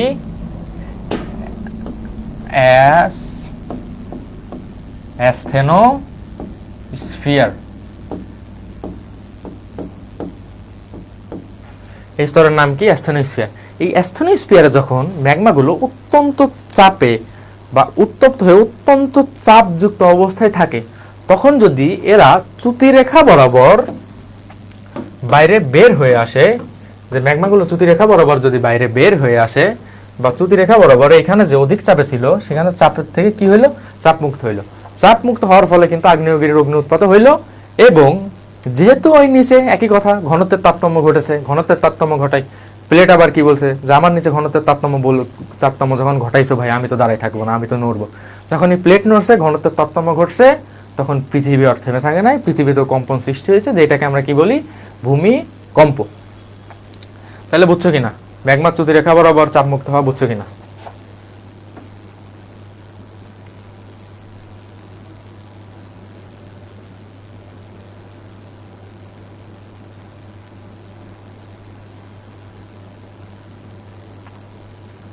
তুমি ভুলে গিয়েছিলাম ভুল ক্লাস, সমস্যা নাই, পরে করতে পারবা। এটা হচ্ছে শিলাচ্যুতি। এরপর পরবর্তীতে কি আছে? শিলাচ্যুতি। শিলাচ্যুতি কি? ধরো এই যে শিলা বা প্লেট সমূহ আছে, এই সমূহ যদি, এই প্লেটগুলো যদি ভেঙে যায় বা এগুলো যদি কোনো কারণে স্থানচ্যুত হয়, এক জায়গা থেকে অন্য স্থানে সরে, সেই স্থানচ্যুতির ফলেও কিন্তু কি সৃষ্টি হয়? ভূমিকম্পের সৃষ্টি হচ্ছে। তার মানে ভূমিকম্প কি কি কারণে সৃষ্টি হচ্ছে? প্রাকৃতিক প্লেটগুলির তারতম্য, ম্যাগমা চ্যুতিরেখা বরাবর চাপমুক্ত হওয়া, এবং পরবর্তীতে আছে কি? শিলাচ্যুতি। এগুলো কারণে কিন্তু ভূমিকম্প সৃষ্টি হয়ে থাকে। এর পরবর্তীতে কি আছে দেখো, এটা কিন্তু অত্যন্ত গুরুত্বপূর্ণ। জলরাশির অ্যাসথেনোস্ফিয়ারে প্রবেশ। জলরাশি কিভাবে অ্যাসথেনোস্ফিয়ারে প্রবেশ করে? ধরো এমন হয়, অ্যাসথেনোস্ফিয়ার কি? অ্যাসথেনোস্ফিয়ার কি অত্যন্ত গরম, অত্যন্ত উত্তপ্ত জায়গা না? ওইখানে ম্যাগমাগুলো সব আছে না? তো যখনই ধরো এই হচ্ছে তোমার অ্যাসথেনোস্ফিয়ার, এটা হচ্ছে কি তোমার অ্যাসথেনোস্ফিয়ার। অ্যাসথেনোস্ফিয়ারে কি আছে? ধরো অ্যাসথেনোস্ফিয়ার, এখানে আছে কি? অ্যাসথেনোস্ফিয়ার। ধরো সামহাও সমুদ্রের নিচে গভীর জলরাশি এইখানে এসে কোনো কায়দায় এই অ্যাসথেনোস্ফিয়ারে প্রবেশ করলো বা অ্যাসথেনোস্ফিয়ারে আঘাত করলো। যখনই আঘাত করবে তখনই জলগুলো, পানিগুলো কি হয়ে যাবে? খুব তাড়াতাড়ি, মানে উইদিন সেকেন্ডস এগুলো বাষ্পীভবন হয়ে যাবে। কি হয়ে যাবে? উইদিন সেকেন্ডস ওইগুলো কি হয়ে যাবে? বাষ্পীভূত। ওইগুলো কি হয়ে যাবে? বাষ্পীভূত। তো যখনই জলরাশি অ্যাসথেনোস্ফিয়ার অঞ্চলে প্রবেশ করেছে, ঠিক তখনই কিন্তু ওই যে জলরাশিগুলো আছে, জলরাশিগুলো ওই উত্তাপে কি হবে? পৃথিবীর যে জ্বালামুখগুলো আছে বা যে হটস্পটগুলো আছে বা যে কোনো জায়গাতে একদম আগ্নেয়গিরির মতো বের হয়ে আসবে, একদম রাস্তাটা ব্লাস্ট হয়ে বের হয়ে আসবে। যখনই ব্লাস্ট হয়ে বের হয়ে আসে, ওই ব্লাস্টার ফলে কি সৃষ্টি হয়? ভূমিকম্পের সৃষ্টি হয়। তো জলরাশি কোথায় প্রবেশ করলে? অ্যাসথেনোস্ফিয়ারে। জলরাশি যখন অ্যাসথেনোস্ফিয়ারে প্রবেশ করে, অ্যাসথেনোস্ফিয়ারের অত্যন্ত গরম বা অত্যন্ত হট টেম্পারেচারের কারণে জলরাশিগুলো উইথিন সেকেন্ডস কি হয়ে যায়? বাষ্পীভূত হয়ে যায়। এবং বাষ্পীভূত হয়ে কি হয়ে যায়? কোনো একটা জায়গা দিয়ে ওইটা জাস্ট এক্সিট করে। যখন ওইটা এক্সিট করে, তখন হয়তোবা বিস্ফোরণের মতো সৃষ্টি হয়। কেউ কেউ বলেন বিস্ফোরণ, আবার হয়তোবা কেউ কেউ বলেন ওই একই, নিচে এক অবস্থায় ছিল, আয়তনের পরিবর্তন হয়ে গেছে। ঠিক ওই কারণে কিন্তু ভূমিকম্পটা আমরা অনুভব করতে পারি। এবার আরেকটা জিনিস আছে, এটা হচ্ছে পৃথিবীর শীতলীকরণ। পৃথিবীর শীতলীকরণ। পৃথিবী কিন্তু দিন দিন শীতল হচ্ছে। অ্যাকর্ডিং টু জিওগ্রাফি বুক, পৃথিবী কিন্তু দিন দিন শীতল হচ্ছে। পৃথিবীর যখন শীতলীকরণ ঘটতেছে, পৃথিবী ধীরে ধীরে শীতল হচ্ছে। এর ফলে কি? গুরুমণ্ডলের ঠিক উপরে অ্যাসথেনোস্ফিয়ার, এই অ্যাসথেনোস্ফিয়ারের মধ্যে তরল পদার্থগুলো কি আস্তে আস্তে শীতল হচ্ছে না? হচ্ছে কিনা?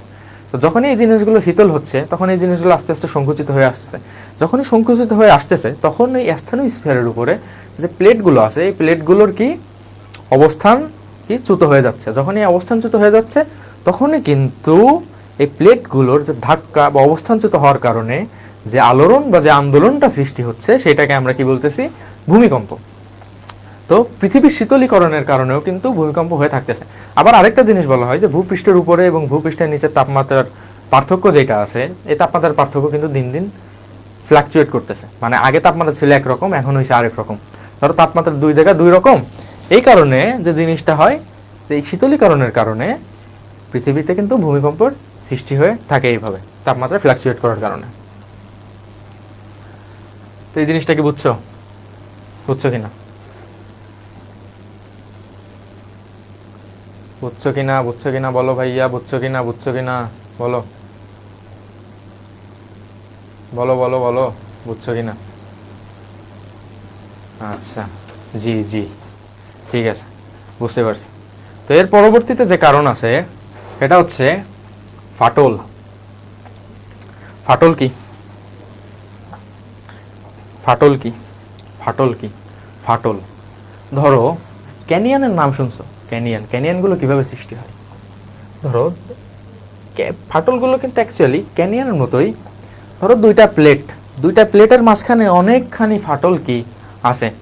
এবার ওই ফাটলের মধ্যে ধরো দুইটা প্লেট যদি আমরা দেখাই, ধরো দুইটা প্লেট, এদিকে আসো, দুইটা প্লেটের মাঝখানে যে অংশটা আছে, এই দুইটা প্লেটের মাঝখানে এটাকে আমরা যদি ফাটল বলি, এই ফাটলের মধ্যে কি হয়? ফাটলের মধ্যে ভূপৃষ্ঠ থেকে বিভিন্ন পদার্থ কি হয়, এই ফাটলের মধ্যে ধীরে ধীরে কি হয়, জমা হইতে থাকে। এই ফাটলের মধ্যে ধীরে ধীরে যখন পদার্থগুলো জমা হইতে থাকে তখন কিন্তু কি হয়, এই প্লেটগুলো কিন্তু একে অপরের থেকে দূরে সরে যাওয়ার চেষ্টা করে। তো যখনই এই জিনিসটা ঘটে, যখনই প্লেটের গতি সৃষ্টি হয়, আর একটা জিনিস মনে রাখবা, এই প্লেটের গতি কোনো কায়দায় সৃষ্টি হওয়া মানেই কিন্তু তোমার একদম ভূমিকম্প হয়ে গেছে, সাথে সাথে কোনো মানে নেই। মানে যে কোনো কারণে তুমি যদি প্লেটের গতিটাকে জাস্ট ত্বরান্বিত করতে পারো তাহলে কিন্তু তোমার আর মাপ নেই, তাহলে কিন্তু ভাই ভূমিকম্প ওই জায়গায় অলরেডি ঘটে গেছে। তার একটা জিনিস আছে, সমুদ্রতল ভেসে ওঠা। তো ভূমিকম্পের কারণে কিন্তু অনেক সময় সমুদ্রতলও ভেসে ওঠে। বুঝছো কিনা? বুঝছো কিনা? বুঝছি বুঝছি, ক্লিয়ার। কি সুবর্ণা মজুমদার, ক্লিয়ার।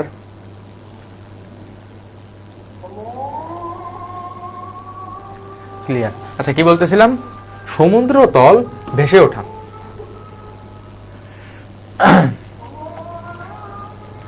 এই যে আমরা এখন পড়তেছি কি, ভূমিকম্পের ফলাফল। তো ভূমিকম্পের ফলাফলে কি হচ্ছে? এই যে ফাটল ছিল এক নম্বরে, এটা ভূমিকম্পের কারণও বলা যায়, আমি যদিও কারণ হিসেবে বলে ফেলছি, বাট এটা কিন্তু ভূমিকম্পের অ্যাকচুয়ালি ভূমিকম্পের ফলাফল।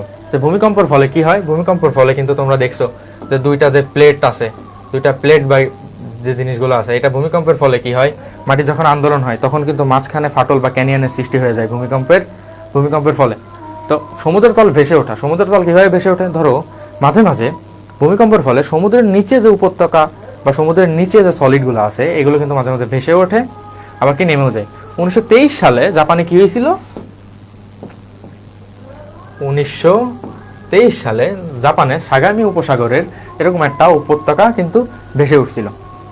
তার মানে কি, ফাটল কি আমরা বুঝছি, সমুদ্রতল ভেসে ওঠা। সমুদ্রতল কিভাবে ভেসে ওঠে?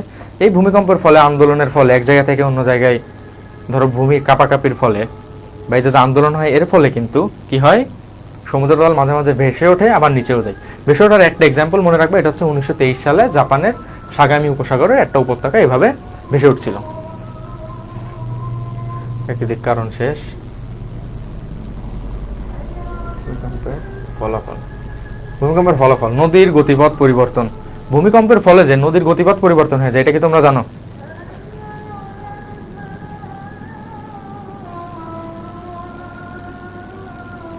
ভূমিকম্পের ফলে যে নদীর গতিপথ পরিবর্তন হয় এটা কি তোমরা জানো?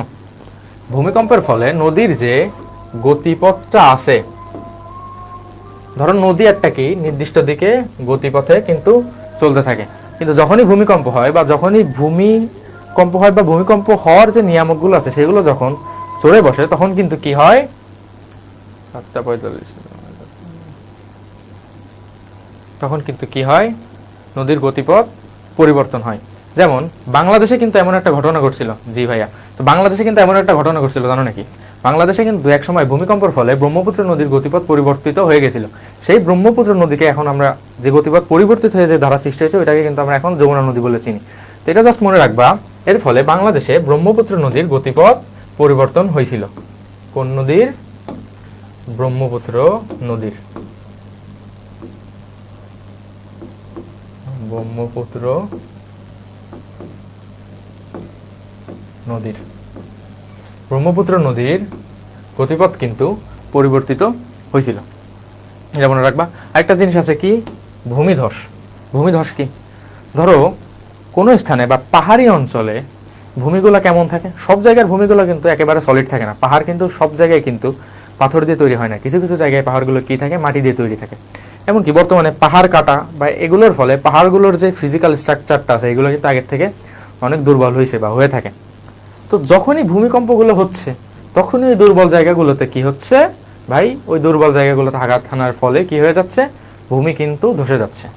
ভূমি ধসের ফলেও কিন্তু প্রতি বছর অনেক লোক প্রাণ হারায়, বা এটা কিন্তু বড় ধরনের একটা প্রাকৃতিক ঝুঁকি। এবং এটা হচ্ছে কিসের কারণে? ভূমিকম্পের ফলাফলের কারণে। Tsunami. Tsunami tsunami tsunami tsunami tsunami হচ্ছে ভূমিকম্প, সরি, বলা হয়ে থাকে সুনামি হচ্ছে ভূমিকম্পের দ্বারা সৃষ্ট সবথেকে বড় প্রাকৃতিক দুর্যোগ। সুনামি কিভাবে সৃষ্টি হয় ভূমিকম্পের দ্বারা? বলো, সুনামি কিভাবে সৃষ্টি হয়? চলো আমরা দেখি সুনামি কিভাবে সৃষ্টি হয় ভূমিকম্পের দ্বারা। ধরো এই হচ্ছে তোমার সমুদ্র। এবার সমুদ্রের নিচে, ওশানিক ক্রাস্টের নিচে যে পাতগুলো আছে, ধরো এখানে কি আছে?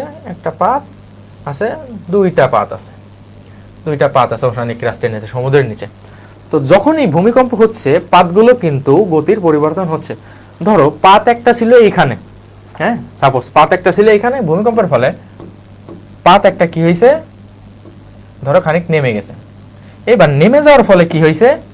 এইখানে কিন্তু পানির কিন্তু গভীরতা যা ছিল এখানে কিন্তু বেড়ে গেছে। পানির গভীরতা কিন্তু এখানে বেড়ে গেছে, হ্যাঁ, পানির গভীরতা বাড়ছে। কিন্তু উপর থেকে ধরো এইদিকে পানি ছিল এত, এখানে কমে গেছে। তখন দূর থেকে অধিক অধিক পরিমাণে পানি কয়ে আসবে। এই যে একটা ভ্যাকেন্সি সৃষ্টি হয়েছে এই পয়েন্টে, এই ভ্যাকেন্সি পূরণ করতে কিন্তু সমুদ্রের দূর থেকে আরো বেশি বেশি পানি এই ভ্যাকেন্সিটা পূরণ করতে চলে আসবে। যখন এই ভ্যাকেন্সি পূরণ করতে আসবে এবং এই জিনিসটা আস্তে আস্তে আস্তে আস্তে আস্তে আস্তে কিন্তু কূলের দিকে ধাবিত হয়। ধরো ছিল এইটুকু, পানিতে একেবারে আসতেইছে, যখন আস্তে আস্তে অধিক পরিমাণে পানি যখন কূলে আশ্রয় পড়ে তখন আমরা সেটাকে কি বলি? সুনামি। তাহলে সুনামি বোঝা গেল। এর পরবর্তীতে কি আছে? মানব সৃষ্ট সম্পদ ক্ষয়। মানব সৃষ্ট সম্পদ ক্ষয়। মানব সৃষ্ট সম্পদের তো ক্ষয়ক্ষতি হয়। যেমন ভূমিকম্প হইলে কি হয়? বিল্ডিং, তারপরে তোমার আরো যা যা আছে সবকিছুর ক্ষয়ক্ষতি হয় না? তোমরা কি আরেকটা জিনিস জানো? এই যে মানব, এই মানব সৃষ্ট কারণেও যে ভূমিকম্প হয় এটা কি তোমরা জানো? এই যে বর্তমানে যে খনি খনন করা হয়, খনি খনন করার ফলে খনির নিচে কিন্তু অনেক একটা ভ্যাকেন্সি জায়গা সৃষ্টি হয়ে যায়, এটা কি জানো? যখন এই ভ্যাকেন্সি জায়গা সৃষ্টি হয় এবং সামহাও ওই ভ্যাকেন্সি জায়গায় কি হয়? মাটিগুলো ধসে পড়ে, তখন কিন্তু মৃদু ভূমিকম্প আশপাশ দিয়ে প্রবাহিত হইতে পারে। তাছাড়া বর্তমানে যে পারমাণবিক যে ক্ষেপণাস্ত্রগুলো আছে, এই পারমাণবিক অস্ত্রগুলো বিস্ফোরণের ফলেও কিন্তু আশপাশে মৃদু আকৃতির ভূমিকম্প টের পাওয়া যাইতে কি হয়? পারে। বুঝছো? ভূমিকম্পের তীব্রতা। ভূমিকম্পের তীব্রতা, ভূমিকম্পের তীব্রতার কিন্তু তিনটা মাত্রা আছে। এবার ভূমিকম্পের তীব্রতাটা কি? ধরো ভূমিকম্পের কেন্দ্র কি উপকেন্দ্র কি? ভূমিকম্পের কেন্দ্র কি? কেন্দ্র কি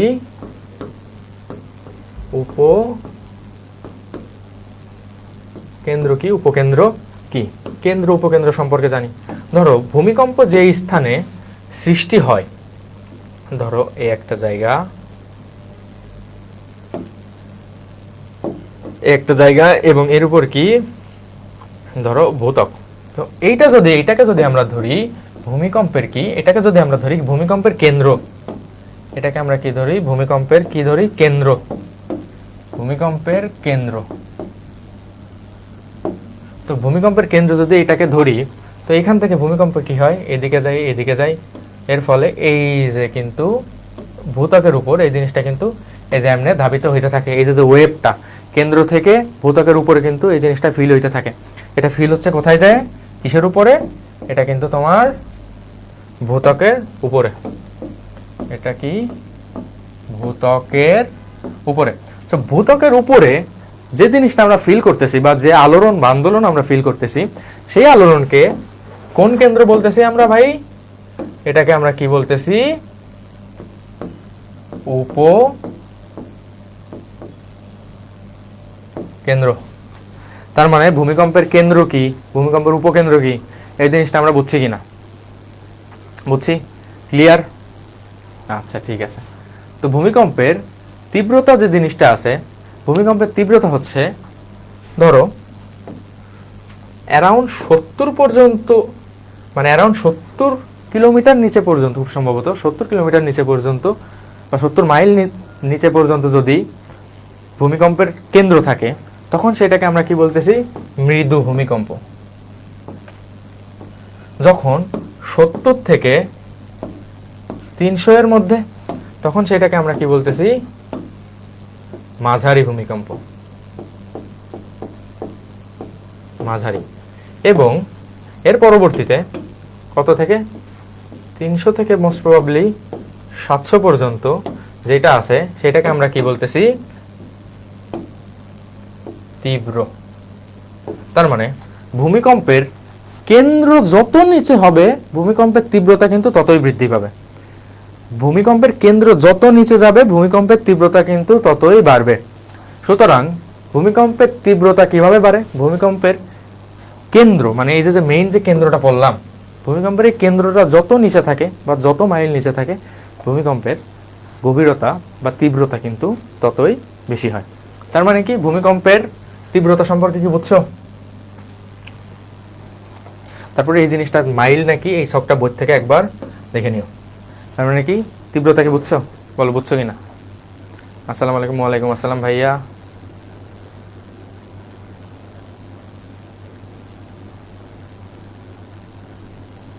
জি ভাই, 17।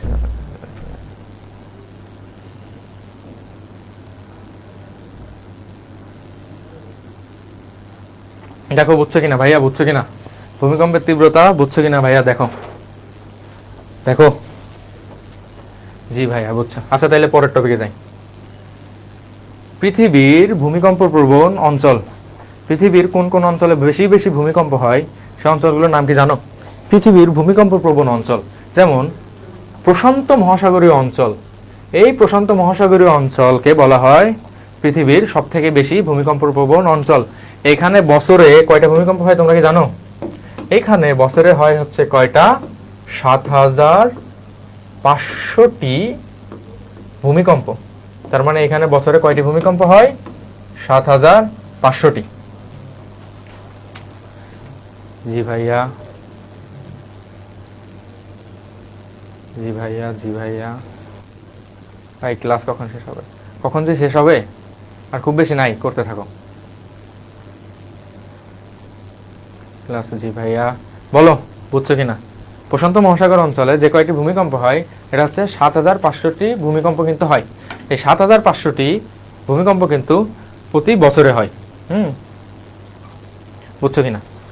তো এইটার একটা মেইন কারণ হচ্ছে, ধরো এই যে প্রশান্ত মহাসাগরের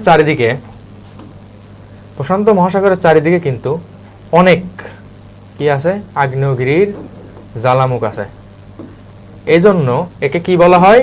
একটা টার্ম দ্বারা রাখা হয়, এটা হচ্ছে বলা হয় হচ্ছে Rings of fire. Rings of fire, এটাকে কিন্তু কি নামে অভিহিত করা হয়? Rings of fire. এটা কিন্তু এমসিকিউর জন্য গুরুত্বপূর্ণ, দেখে রাখো। এটা কি বলা হয়? Rings of fire. তো এই প্রশান্ত মহাসাগরীয় অঞ্চলে কিন্তু যে দেশটা অবস্থিত, সেই দেশটা হচ্ছে কি? জাপান। কি? প্রশান্ত মহাসাগরীয় অঞ্চলে যে দেশটা অবস্থিত সেটা হচ্ছে কি? জাপান। জাপান। এই জাপান কিন্তু প্রশান্ত মহাসাগরীয় অঞ্চলে অবস্থিত। এজন্য জাপানকে বলা হয় পৃথিবীর সবথেকে অধিক ভূমিকম্প প্রবণ দেশ। তাইলে পৃথিবীর সবথেকে বেশি ভূমিকম্প প্রবণ দেশ কোনটা? সবথেকে বেশি ভূমিকম্প কম্প। সব থেকে বেশি ভূমিকম্প প্রবণ দেশ কোনটা ভাইয়া? তাইলে কোনটা? জাপান। তাহলে জাপান হচ্ছে কি পৃথিবীর সবচেয়ে বেশি ভূমিকম্প প্রবণ অঞ্চল। আর এই প্রশান্ত মহাসাগরীয় অঞ্চল হচ্ছে পৃথিবীর সব থেকে বেশি ভূমিকম্প প্রবণ। এই প্রশান্ত মহাসাগরীয় অঞ্চল যে কয়টা দেশ আছে, জাপান, আরো কিছু দেশ আছে, এগুলো হচ্ছে অত্যন্ত বেশি ভূমিকম্প প্রবণ। এখানে বছরে ৭৫০০টি ভূমিকম্প হয়। কেন হয়? কারণ এর চারদিকে অত্যন্ত বেশি আগ্নেয়গিরি আছে, এই জন্য একে কি বলা হয়? Rings of fire. এই কারণে প্রশান্ত মহাসাগরীয় অঞ্চলে এত বেশি ভূমিকম্প কিন্তু হয়ে থাকে। এইবার আছে কি? ভূমধ্যসাগরীয় হিমালয় অঞ্চল। ভূমধ্যসাগরীয় হিমালয় অঞ্চল, এই ভূমধ্যসাগরীয় হিমালয় অঞ্চলের মধ্যে শুধু মনে রাখবা কি এখানে বছরে কয়টি ভূমিকম্প হয়ে থাকে?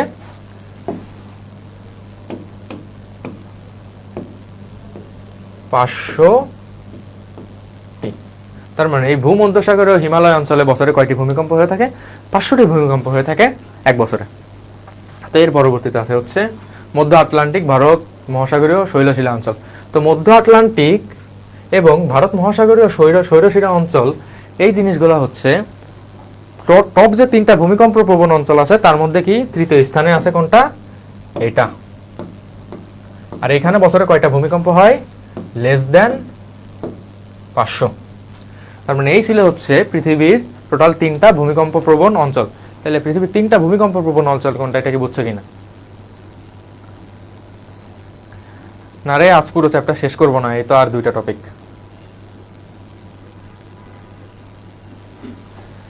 এটা হচ্ছে তাইলে ভূমিকম্প প্রবণ অঞ্চল 3টা গেল। বুঝছো কিনা সবাই? বুঝছো? দেখো এবার 4 নাম্বার টপিকে কি আছে? 4 নাম্বার টপিকে আছে হচ্ছে আগ্নেয়গিরির অগ্নি উৎপাত। আগ্নেয়গিরির কি? আগ্নেয়গিরির অগ্নি উৎপাত। আগ্নেয়গিরির অগ্নি উৎপাত সম্পর্কে আমরা আগেই জানছি। আগ্নেয়গিরি সম্পর্কে যে জিনিসটা আছে, আগ্নেয়গিরির কিন্তু একটা জ্বালামুখ থাকে। এই জ্বালামুখ দিয়ে কি হয়? জ্বালামুখ। এই জ্বালামুখ দিয়ে কি হয়? লাভা বাইরে নির্গত হয়। এবং এর ভিতরে যে অ্যাস্থেনোস্ফিয়ার অঞ্চলে এখানে কিন্তু বিভিন্ন তরল পদার্থ থাকে। এই তরল পদার্থগুলোকে আমরা কি নামে অভিহিত করে থাকি? ম্যাগমা। ম্যাগমা। এই ম্যাগমা যখন বাইরে বের হয়ে আসে তখন কিন্তু সেটাকে আর ম্যাগমা বলে অভিহিত করা হয় না। নিচে থাকা অবস্থায় ছিল ম্যাগমা, ম্যাগমা যখন বাইরে বের হয়ে আসে তখন সেটাকে আমরা কি বলি? লাভা। এটা তোমরা সবাই অলরেডি জেনে ফেলছো, তাও যারা পরে আসছো তাদের জন্য জানিয়ে দিলাম, এটাকে আমরা কি বলতেছি? লাভা। লাভা। আচ্ছা, আগ্নেয়গিরির অগ্নি উৎপাত। এবার হচ্ছে কি আগ্নেয়গিরির অগ্নি উৎপাতের কারণ। আগ্নেয়গিরির অগ্নি উৎপাতের কারণ কি? আগ্নেয়গিরির অগ্নি উৎপাতের কারণ হচ্ছে প্লেট সঞ্চালন। প্লেট সঞ্চালনের ফলে কিন্তু আগ্নেয়গিরির অগ্নি উৎপাত হয়। এবার প্লেটগুলো কি? প্লেটগুলো সম্পর্কে তো আমরা আগেই জানছি যে ভাইয়া প্লেটগুলো কি। এই যে প্লেট, এই যে প্লেট, এই প্লেটের নিচে আমরা প্রথমেই বলছিলাম যে এই প্লেটের নিচে যে অ্যাস্থেনোস্ফিয়ার অঞ্চল আছে, কি আছে? অ্যাস্থেনোস্ফিয়ার অঞ্চল আছে প্লেটের নিচে।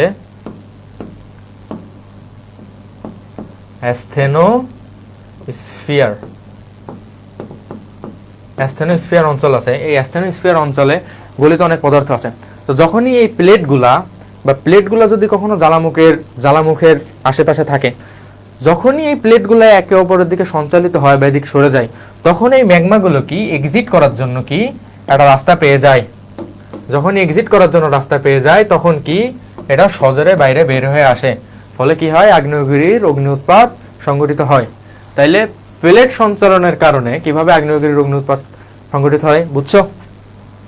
এরপরে আছে হলো বিচূর্ণী ভবন, ক্ষয়ী ভবন ও অগ্নি ভবন। বিচূর্ণী ভবন, ক্ষয়ী ভবন ও অগ্নি ভবন নিয়ে পরবর্তীতে আলোচনা আছে। তো এখানে যাক, বিচূর্ণী ভবন মানে জেনে রাখো, বিচূর্ণী ভবন হচ্ছে এই যে প্লেটগুলো যে চূর্ণ বিচূর্ণ হয়ে যায়, এটাকে বলা হয় হচ্ছে বিচূর্ণী ভবন। কি হয়? প্লেটগুলো চূর্ণ বিচূর্ণ। প্লেটগুলো কি হয়? চূর্ণ বিচূর্ণ। এই চূর্ণ বিচূর্ণ হয় যে কারণে এর জন্য বলা হয় হচ্ছে বিচূর্ণী ভবন। চূর্ণ বিচূর্ণ। আর ক্ষয়ী ভবনের ফলে কি হয়? ক্ষয়ী ভবনের ফলে এই যে প্লেটগুলো আছে এই প্লেটগুলোর ক্ষয় হইতে থাকে। তার মানে ক্ষয়ী ভবন নামের সাথেই আছে, যেহেতু ক্ষয়ীভবন নামের সাথে যেহেতু আছে সেটা এটা বুঝতেই পারছো, ক্ষয়ীভবন মানে হচ্ছে কি ক্ষয়। কার ক্ষয়? প্লেটের ক্ষয়। ক্ষয় কার ক্ষয়? প্লেটের ক্ষয়। আর নগ্নিভবন জিনিসটা অনেকটা বিচূর্ণী ভবনের মতোই, মানে নগ্নিভবন হচ্ছে বিচূর্ণী ভবনের মতোই, প্লেটগুলো চূর্ণ বিচূর্ণ হবে কিন্তু যে কোনো একদিকে মুভ করবে, যখনই মুভ করে তখন সেটা হচ্ছে নগ্নিভবন। তো এই তিনটার ক্ষেত্রে তুমি বুঝতে পারতেছো এটা যেহেতু প্লেট রিলেটেড আলোচনা বা টেকটনিক প্লেট বা তোমার হচ্ছে ওই যে পৃথিবীর নিচের পাত সম্পর্কিত যে আলোচনা, পাতের বিচূর্ণী ভবন, ক্ষয়ীভবন বা নগ্নিভবন যেটাই হোক না কেন, এটা কিন্তু আগ্নেয়গিরির অগ্নি উৎপাতকে ত্বরান্বিত করে। কেননা এই প্লেটের নিচেই কিন্তু তরল পদার্থগুলো বা আগ্নেয়গিরির অগ্নি উৎপাতের ফলে যে জিনিসগুলো বাইরে বের হয়ে আসে, বাষ্প, তরল যেগুলো আছে, এগুলা কিন্তু এই প্লেটগুলোর নিচেই যেহেতু থাকে, সুতরাং এই প্লেটগুলোর কিঞ্চিত ক্ষয় সাধন বা গতি সাধনের ফলে কিন্তু ওইগুলো বের হয়ে যাওয়ার স্পেস পায় যায়। যখন বের হয়ে আসে তখন সেটাকে আমরা কি বলি? আগ্নেয়গিরির অগ্নি উৎপাত।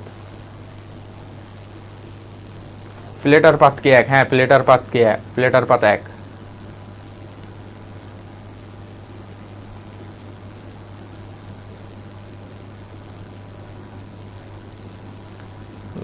জি ভাইয়া, ঠিক আছে। বলতেছে ভূ অভ্যন্তরে খনিজ সমূহের রাসায়নিক বিক্রিয়া আগ্নেয়গিরির অগ্নি উৎপাতের কারণ। ভূ অভ্যন্তরে যে রাসায়নিক বিক্রিয়াগুলো আছে, এই রাসায়নিক বিক্রিয়ার ফলে কিন্তু যে বিস্ফোরণ সংঘটিত হয়, এই যে রাসায়নিক বিক্রিয়া আছে, এই যে রাসায়নিক মানে ভূপৃষ্ঠের অভ্যন্তরে যে খনিজ পদার্থ সমূহ আছে, ভূপৃষ্ঠের অভ্যন্তরে কিন্তু অনেক খনিজ পদার্থ আছে। এই খনিজ পদার্থগুলো রাসায়নিক বিক্রিয়ার মাধ্যমে যখনই এগুলো বিস্ফোরিত হয় তখনই কিন্তু এগুলো জ্বালামুখ দিয়ে বাইরে বের হয়ে আসে, ফলে অগ্নি উৎপাতের সৃষ্টি হয়। তেজস্ক্রিয় পদার্থ, তেজস্ক্রিয় পদার্থ আমরা জানি তেজস্ক্রিয় পদার্থ আছে কি কি? তোমার কি ইউরেনিয়াম,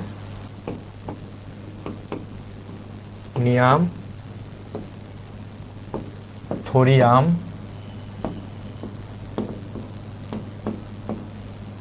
এই তেজস্ক্রিয় পদার্থও কিন্তু কি করে? এই তেজস্ক্রিয় পদার্থ যে ম্যাগমা আছে, স্ট্রাটোস্ফিয়ারে যে ম্যাগমা আছে, এই ম্যাগমাকে কিন্তু ত্বরান্বিত করে বাইরে বের হয়ে আসতে।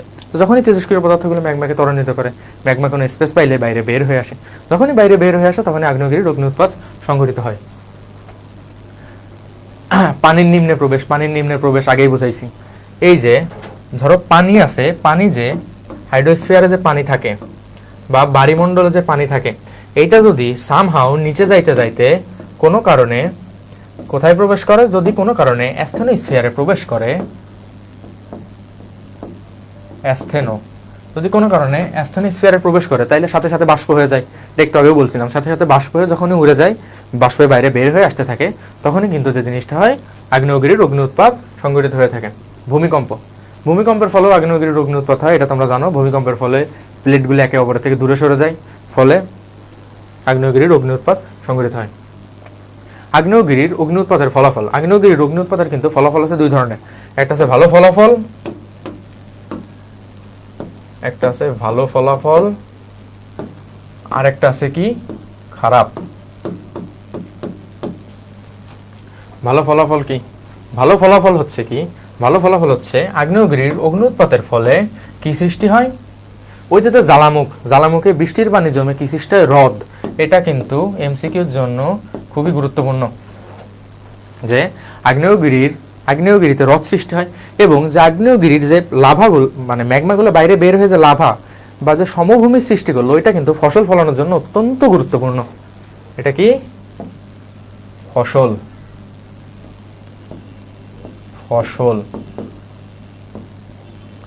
হ্যাঁ, আর খারাপ জিনিসগুলো কি? খারাপ জিনিস হচ্ছে এটা কিন্তু সম্পূর্ণ জনপদ একদম বিচ্ছিন্ন করে দিতে পারে। মানে আগ্নেয়গিরি লাভা বিস্ফোরণের ফলে যদি তুমি ওই লাভা বিস্ফোরণের এলাকায় থাকো, সব কিছু একদম ধ্বংস করে দেবে। এটা ঘরবাড়ি, সামাজিক, প্রাকৃতিক সকল ধরনের সম্পদের কিন্তু ক্ষয়সাধন করে থাকে। এই হচ্ছে এর কিরকম দিক, খারাপ দিক। তার মানে আগ্নেয়গিরির অগ্নি উৎপাতের ভালো দিক, খারাপ দিক বুঝছো? আগ্নেয়গিরি ও আগ্নেয়দ্বীপ, আগ্নেয়গিরি সম্পর্কে তো আগেই বলছি। আগ্নেয়গিরি হচ্ছে এই যে ম্যাগমাগুলো বাইরে বের হয়ে এসে যে জমে, ধরো এখানে অবস্থায় ছিল হচ্ছে কি ম্যাগমা, এটা হচ্ছে কি ম্যাগমা ছিল কোথায়? নিচে। তো এটা যখন ধরো এটা হচ্ছে, যদি এটাকে যদি আমরা ধরি, এটাকে আমরা কি ধরি? এটাকে যদি আমরা ধরি কি তোমার জ্বালামুখ।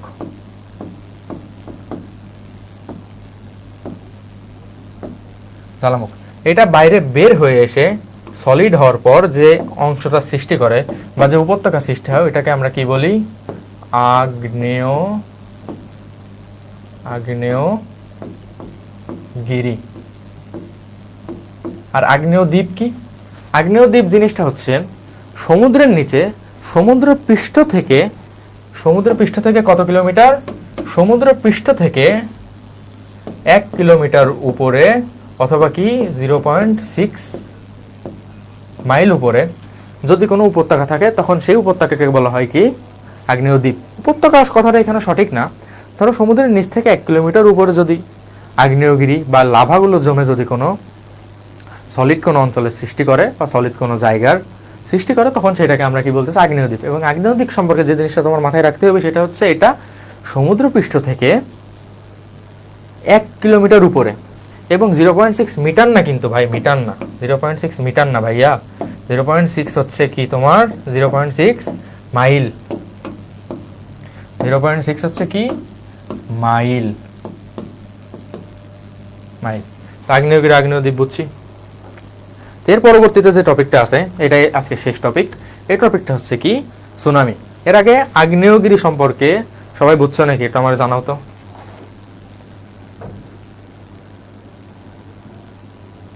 ফসল কিভাবে ভালো হয়? ফসল দেখছো সমভূমিতে কি ফসল ভালো হয় না? আগ্নেয়গিরির অগ্নি উৎপাদের ফলে নিচের লাভাগুলো বাইরে বের হয়ে এসে যে সমভূমি সৃষ্টি করে, এই সমভূমি সৃষ্টি হওয়ার কারণেই ফসল ভালো হয়, বুঝছো? এই হচ্ছে কারণ। বুঝছো কিনা বলো।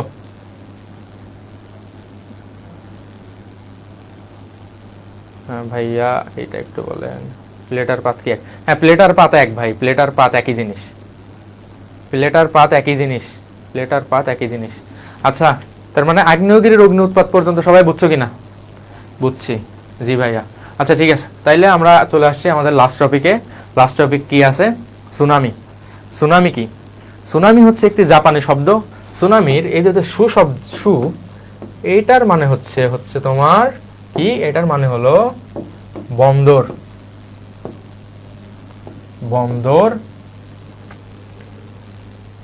আর নামি শব্দের অর্থ হচ্ছে কি? তোমার কি? ঢেউ। এটা কি? ঢেউ। বুঝছো কিনা? তার মানে সুনামি শব্দটি একটি জাপানি শব্দ। সুনামি শব্দের অর্থ হচ্ছে বন্দরে ঢেউ। তার মানে যখন অত্যন্ত বেশি পরিমাণে সমুদ্রের পানি উপকূলে আশ্রে পড়ে তখন তাকে কি বলা হয়? সুনামি। এই সুনামি আর জোয়ারের মধ্যে কিন্তু ডিফারেন্স আছে, দুইটাকে কখনোই এক করে ফেলবা না। সুতরাং কি হয়? যখন অত্যন্ত বেশি পরিমাণে পানি, মাঝে মাঝে 100 মিটার পর্যন্ত পানির উচ্চতা হয়ে যেতে পারে, অত্যন্ত বেশি পরিমাণে পানি ভূপৃষ্ঠে হঠাৎ আশ্রে পড়ে তখন যে অবস্থার সৃষ্টি হয় সেই অবস্থাকে আমরা বলতেছি কি? সুনামি। বুঝছো? সুনামির কারণ হিসেবে কাকে কি দায়ী করা যাইতে পারে? সুনামির কারণ হিসেবে কিন্তু অগ্নি উৎপাতকে দায়ী করা যাইতে পারে। ওই সেম কনসেপ্ট। কোন কনসেপ্ট? Same concept. ধরো কোনো এক জায়গা থেকে ধরো দুইটা প্লেট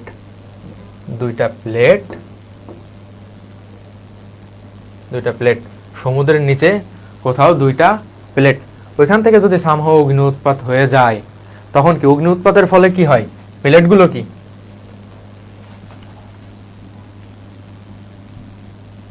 ধরো সমুদ্রের নিচে বা দুইটা প্লেট বা পাত আছে, দুইটা প্লেট বা পাত কিন্তু একই জায়গায় যদি থাকে তখন ধরো প্লেট বা পাতের উপর কি আছে? সমুদ্র আছে। প্লেট বা পাতের উপর সমুদ্র বা হাইড্রোস্ফিয়ার আছে। অগ্নি উৎপাতের ফলে কি হয়? নিচে ম্যাগমার ঘনত্ব কমে যায়। ঘনত্ব কমে যাওয়ার ফলে যে কোনো একটা পাত যদি নিচে বা উপরের দিকে চলে যায়, যদি সামহাও একটা পাত নিচের দিকে চলে যায়, ধরো এই পাতটা যদি সামহাও নিচের দিকে চলে যায়, তার মানে এই যে এইখানে এই যে অঞ্চলটা আছে এখানে একটা পানির ভ্যাকেন্সি সৃষ্টি হয়। এই ভ্যাকেন্সি পূরণ করার জন্য গ্যালন লিটার পানি সমুদ্রের দূর থেকে ওইখানে এসে আশ্রে পড়ে এবং ওইটা আশ্রে পড়তে একসময় উপকূলে আশ্রে পড়ে, তখন যে অবস্থার সৃষ্টি হয় সেটাকে আমরা বলতেছি কি? সুনামি। এবার কি হচ্ছে? ভূমিধসের ফলেও কিন্তু সুনামি হইতে পারে। ধরো সমুদ্রের উপকূলবর্তী কোনো অঞ্চলে যদি কোনো কারণে ভূমিধস হয়ে যায়, হ্যাঁ, ভূমিধস হয়ে যায় তখন সেখানে কিন্তু পানির একটা ফ্লাড এখানে কিন্তু আসতে পারে। ধরো ভূমিধসের কারণে কিন্তু ধরো ভূমিধস যখন হইল তখন এই ভূমিধসের কারণে যে সুনামিটা এটা কিন্তু আরো ডেঞ্জারাস। এটা ভূমির মাটি পানি আরো অত্যন্ত সবকিছু নিয়ে কিন্তু একসাথে চলতে শুরু করে। হ্যাঁ, এটার মাথায় রাখবা। এর পরবর্তীতে আছে ভূমিকম্প। তো ভূমিকম্পের ফলে যে সুনামি হয় এটা তো আর নতুন করে বলার কিছু নাই। ওই সেম কনসেপ্ট, ওই প্লেটের কনসেপ্ট। প্লেট উঁচু নিচু হয়ে যায়, সমুদ্রের পানির তারতম্য ঘটে, পানির ভ্যাকেন্সি পূরণ করার জন্য দূর থেকে যে পানিগুলো আসে তখন ওই কারণে কি হয়, তোমার সুনামি সৃষ্টি হয়ে যায়। সুনামির ফলাফল কি? সুনামির তো ভাই তেমন কোনো ভালো ফলাফল নাই।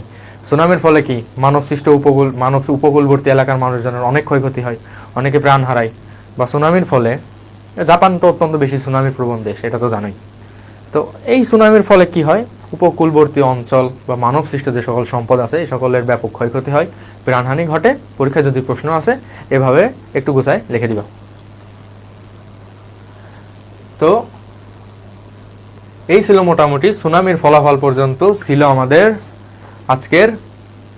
মোটামুটি সুনামির ফলাফল পর্যন্ত আজকে আমরা পড়লাম, পর্ব 1 শেষ করলাম। এখন আমরা দেখব হচ্ছে গুরুত্বপূর্ণ কিছু এমসিকিউ।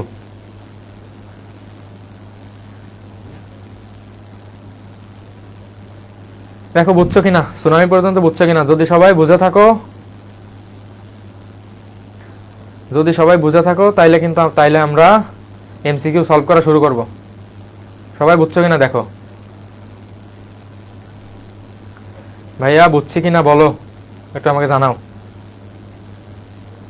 বুঝছি কিনা জানাও, তারপরে কিন্তু আমরা এমসিকিউ সলভিং শুরু করব। দেখো বুঝছি বুঝছি বুঝছি বুঝছি। এতক্ষণ ধরে ধরো ক্লাস করতেছো, তোমাদের মনে হইতে পারে অনেকগুলো টপিক পড়াইছি এতক্ষণ, হয়তো বা বুঝছি, কিন্তু কিভাবে মনে রাখবো, এটা পারবো কিনা। দেখো কয়টা এমসিকিউ সলভ করলে তুমি যখন বুঝবা যে না এতক্ষণ যেটা পড়তেছো সেই জিনিসগুলো এমসিকিউতে আসতেছে বা তোমার মাথার মধ্যে আছে, তুমি পারতেছো, তখন কিন্তু আরো কনফিডেন্স বুস্ট হবে। তো এমসিকিউ সলভ করা, প্রতি পাঠের শেষে তোমরা যদি কিছু পরিমাণ এমসিকিউ বা সিকিউ সলভ করো, মানে প্র্যাকটিস করো, ব্রেনরে খাটাও, তাহলে কিন্তু ওই জিনিসটা তোমাদের পক্ষে খুবই ভালো হয়। তো চলো আমরা আর কথা না বাড়াই এমসিকিউ সলভিং শুরু করে দিই। তার মধ্যে যদি কারো কোনো সমস্যা থাকে আমাকে বলতে পারো।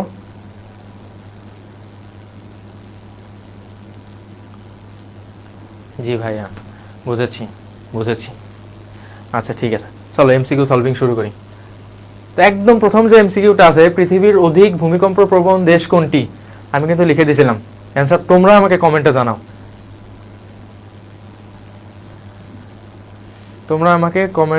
জানাও। হ্যাঁ ভাইয়া, এটা মেন কোর্সের অন্তর্ভুক্ত। এটা এসিবি পাওয়ার প্লের ভূগোলের প্রথম ফ্রি ক্লাস, এর পরবর্তী থেকে পেইড ক্লাস হবে আগামী শুক্রবার থেকে।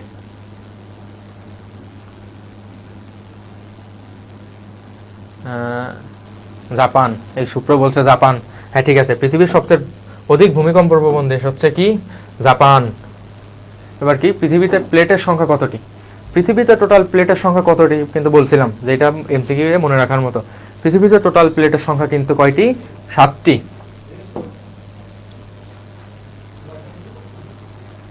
দেখো ইউটিউব চ্যানেলে সাইমা দেখছিল ইতালির পাম্পেই নগরী কিভাবে ছাই ভস্মের নিচে চাপা পড়েছে। এটা দেখে সে শিউরে উঠল। উদ্বেগের ভূমিরূপ পরিবর্তনকারী কোন শক্তির ইঙ্গিত রয়েছে? ছাই ভস্মের নিচে চাপা পড়ছে। ছাই ভস্মের নিচে চাপা পড়া মানে কি? মানে নিচ থেকে কিছু একটা উপরে উঠছে। কি উপরে উঠছে? ম্যাগমা। উপরে উঠে কি হয়েছে? লাভা। তো লাভা যখন ভূপৃষ্ঠে ছড়াই গেছে তখন আর কিন্তু কোনো উপায় নাই, ওই ভস্মের নিচে চাপা পড়াই লাগছে। তো এইটা যে কারণে ঘটে সেটা কি? আগ্নেয়গিরির অগ্নি উৎপাত। আমরা একটু আগে পড়ছি, এটা কি? অগ্নি উৎপাত। এর পরবর্তীতে কি আছে দেখো, উক্ত ভূপরিবর্তনকারী শক্তির প্রভাবে কি হয়? সমভূমি বৃদ্ধি হইতে পারে। আমরা বলছি যে আগ্নেয়গিরির অগ্নি উৎপাতের ফলে সমভূমি কিন্তু বৃদ্ধি হয়। সমভূমি কিভাবে বৃদ্ধি হয়?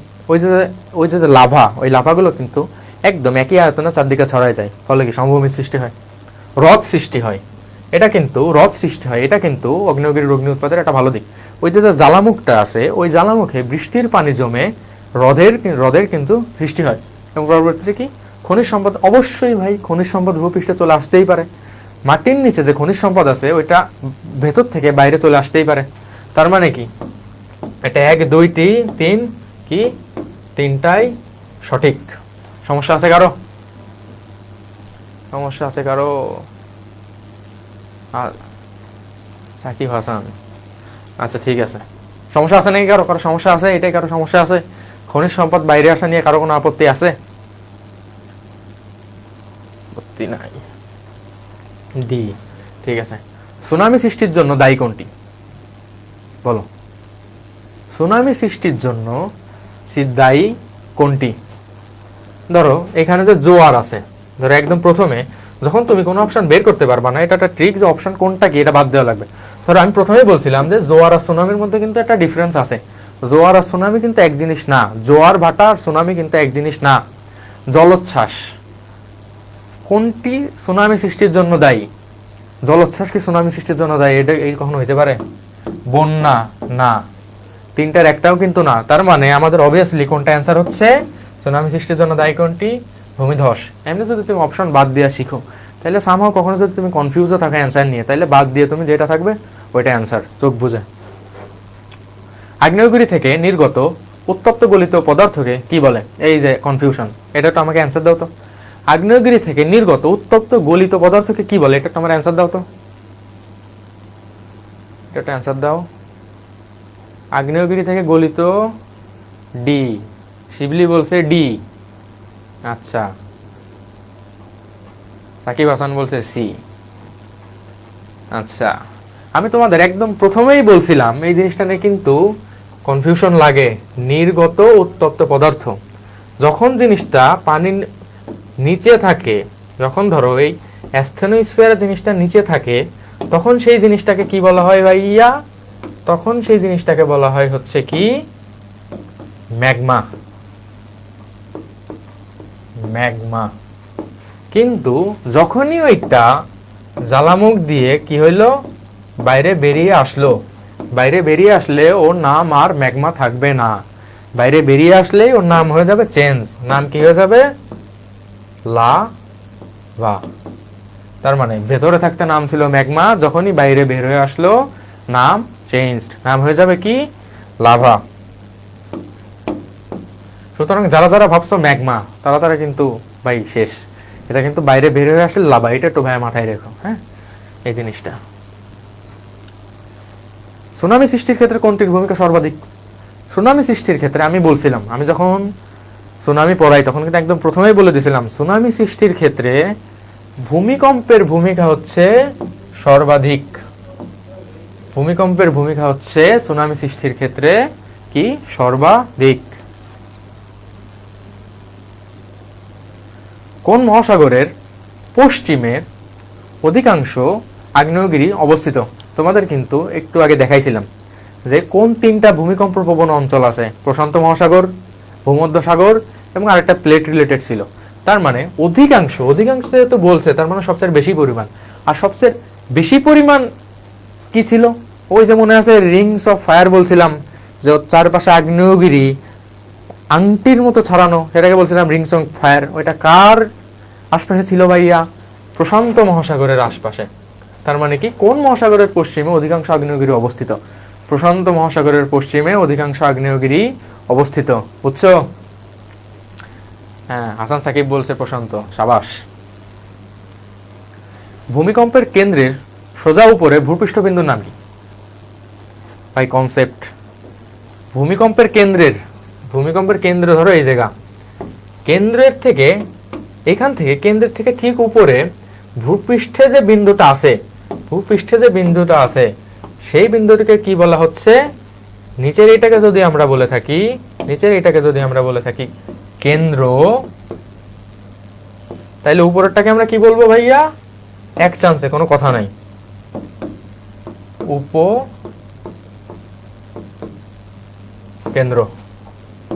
উপকেন্দ্র। বুঝছো? ভূমিকম্পের কেন্দ্রের সোজা উপরে ভূপৃষ্ঠ বরাবর বিন্দুর নাম কি? উপকেন্দ্র। বুঝছো? বুঝছো কিনা? পরিকেন্দ্র। হ্যাঁ, সাবাস। ভূমিকম্প হলো ভূপৃষ্ঠের কম্পন। এই কম্পন হতে পারে কি? আকস্মিক, সেম হয়ে গেছে। এ কম্পন হইতে পারে কি আকস্মিক, মানে খুব মানে আকস্মিক মানে কি, মানে it gives you no chance to survive, মানে তোমাকে কোনো প্রকার কোনো আগাম বার্তা না দিয়েই এটা চলে আসে, এটা কিন্তু বলতে চাই আকস্মিক। এবং এটা অবভিয়াসলি ক্ষণস্থায়ী, কারণ এটা কি কয়েক সেকেন্ড স্থায়ী হয়, কয়েক সেকেন্ড, এটা কি কয়েক সেকেন্ড স্থায়ী হয়। তার মানে এটা কি দীর্ঘস্থায়ী, অপশনটা কি হবে বাদ, তার মানে এটার অ্যান্সার কি হবে 1 ও 2। ভূমিকম্প ক্ষণস্থায়ী, সর্বদা মাথায় রাখবা, বুঝছো? পাত সঞ্চালনের ফলে সৃষ্টি হতে পারে কি? পাত সঞ্চালনের ফলে একদম প্রথমে পড়ছিলাম পাত সঞ্চালনের প্রকারভেদ, ভূমিকম্প, আগ্নেয়গিরির অগ্নি উৎপাত, তার মানে এই দুইটা নিয়ে কোনো প্রকার কোনো কনফিউশনই নাই। এবার প্রশ্ন হচ্ছে পাহাড় ধস নিয়ে, পাহাড় ধস হবে কিনা। আরে ভাই, পাত সঞ্চালন যখন হয় তখন তো ভূমিকম্প হয়, আর ভূমিকম্প হইলে কি কি হয়, ভূমিকম্প হইলে তো পাহাড় ধস এমনি হয়, ভূমিকম্প হইলে তো পাহাড় ধস এমনি হয়। তার মানে কি এই তিনটাই পাত সঞ্চালনের ফলে সৃষ্টি হচ্ছে না, বলো? তার মানে কি পাত সঞ্চালনের ফলে সৃষ্টি হচ্ছে কি ভূমিকম্প, আগ্নেয়গিরির অগ্নি উৎপাত এবং একই সাথে পাহাড় ধস। তার মানে এটার অ্যান্সার কি হবে 1, 2, 3, তিনটাই সঠিক। মহাদেশীয় এবং মহাসাগরীয় প্লেটের গতির কারণ, প্লেটের গতির কারণ কি? প্লেটের গতির কারণ কি? টোটাল গতির কারণ ছিল কয়টা মনে আছে কি? গতির কারণ ছিল টোটাল কয়টা? 10টি, 10টি কারণ ছিল, মনে আছে? প্লেটের টোটাল গতির কারণ ছিল 10টি, এটা কিন্তু এমসিকিউতে দিয়ে দিতেই পারে। এটা কি? তিনটার মধ্যে ছিল পরিচালন স্রোত একদম প্রথমে, ভূমিকম্প, ঘনত্বের তারতম্য, তিনটাই সঠিক। কি তোমরা কেউ কি পারছো? ঘ।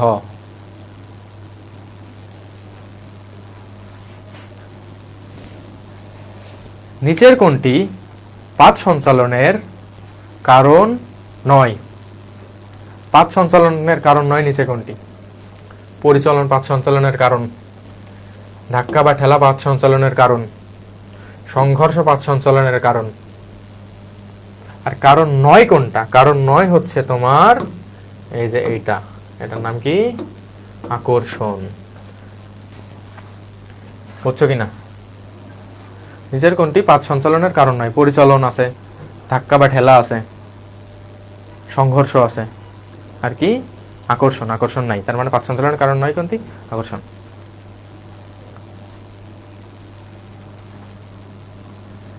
ভূপৃষ্ঠের প্লেটের গতির কারণ হিসেবে কয়টি বিষয়কে সম্পৃক্ত করা হয়? ভূপৃষ্ঠের প্লেটের গতির কারণ হিসেবে কয়টি বিষয়কে সম্পৃক্ত করা হয়? প্লেটের গতির কারণ হিসেবে কয়টি বিষয়কে সম্পৃক্ত করা হয়? প্লেটের গতি হয় কয়টি কারণে? 10টি। প্লেটের কারণ হিসেবে কি 10টি কারণকে কি করা হয়? সম্পৃক্ত করা হয়। আচ্ছা,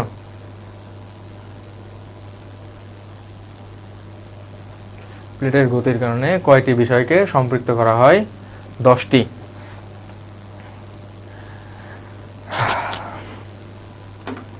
তো দাঁড়াও 1 সেকেন্ড পানি খাই। দেখো দেখো বুঝছো কিনা।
হ্যাঁ দেখো দেখো দেখো। আচ্ছা, এর আগে আমি একটা এমসিকিউতে কিন্তু ইচ্ছা করে ভুল পড়াই গেছে, তোমরা ধরতে পারছো কিনা? এই যে এটাই কিন্তু মেইনলি অ্যান্সার হবে, কিন্তু সংঘর্ষ, আকর্ষণ কিন্তু হবে না। তো এরপরে পৃথিবীর আকস্মিক পরিবর্তনের কারণ কি? পৃথিবীর আকস্মিক পরিবর্তনের কারণের মধ্যে দুইটা জিনিস ছিল, একটা হচ্ছে অগ্ন্যুৎপাত এবং আরেকটা কি ভূমিকম্প। তো পৃথিবীর আকস্মিক পরিবর্তনের মধ্যে যে দুইটা জিনিস ছিল সেটা হচ্ছে অগ্ন্যুৎপাত এবং ভূমিকম্প।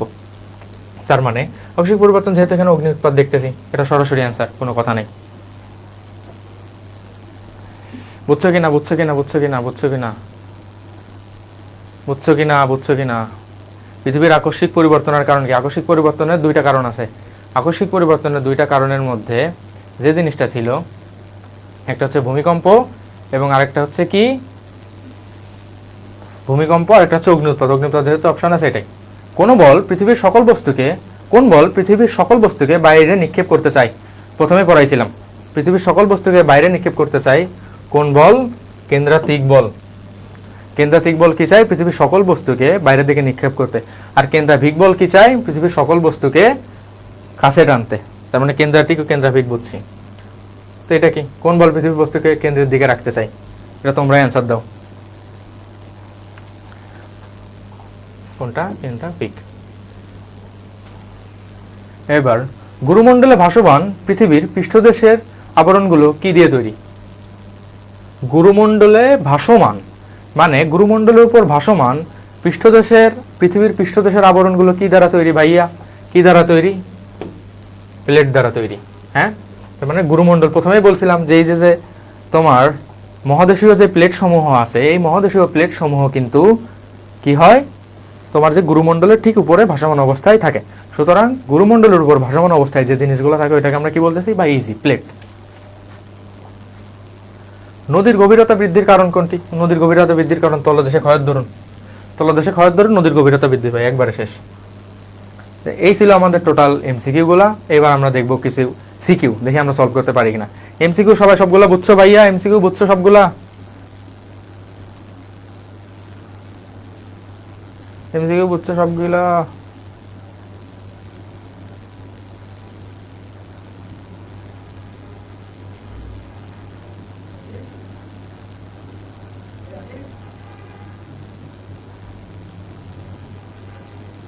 বুঝছো? এমসিকিউ সবগুলো বুঝছো? আচ্ছা ঠিক আছে, চলো এবার আমরা কিছু সিকিউ দেখি। প্রথম সিকিউ কি? জার্মানির ভূমিবিজ্ঞানী আলফ্রেড ওয়েগনার 1912 সালে পৃথিবীর সৃষ্টি ও গঠন প্রক্রিয়া বর্ণনার জন্য একটি তত্ত্ব উপস্থাপন করেন। সুজন ভালো করে বোঝার জন্য 7টি অংশে বিভক্ত পৃথিবীর একটি মানচিত্র পর্যবেক্ষণ করেছিল। হ্যাঁ, পৃথিবীর সৃষ্টি ও গঠন প্রক্রিয়া বোঝার জন্য একটি তত্ত্ব উপস্থাপন করেন। যেহেতু 7টি অংশে বিভক্ত করেছিল, তো 7টি অংশে বিভক্ত পৃথিবীর একটা মানচিত্র আছে, এটা হচ্ছে প্লেট রিলেটেড। এই 7টি অংশ যে জিনিসটা বোঝাইছে এটা হচ্ছে কি? প্লেট। প্লেট বা পাত। পাত সঞ্চালন কাকে বলে? পাত সঞ্চালন কাকে বলে বলো? এই যে পাত সমূহ আছে, এই পাতগুলো যে স্থান পরিবর্তন করে বা এই পাতগুলোর স্থান পরিবর্তন বা গতিশীল হওয়াকেই কি বলা হয়? পাত সঞ্চালন। খ নাম্বার বলছে সুনামির ফলাফল ব্যাখ্যা করো। সুনামির ফলাফল ব্যাখ্যা করতে পারবে না ভাইয়া? সুনামি কি? সুনামি সম্পর্কে পড়াইছি। সুনামির ফলে কি হয়? সুনামির ফলে জনজীবনের ব্যাপক ক্ষয়ক্ষতি হয়ে থাকে।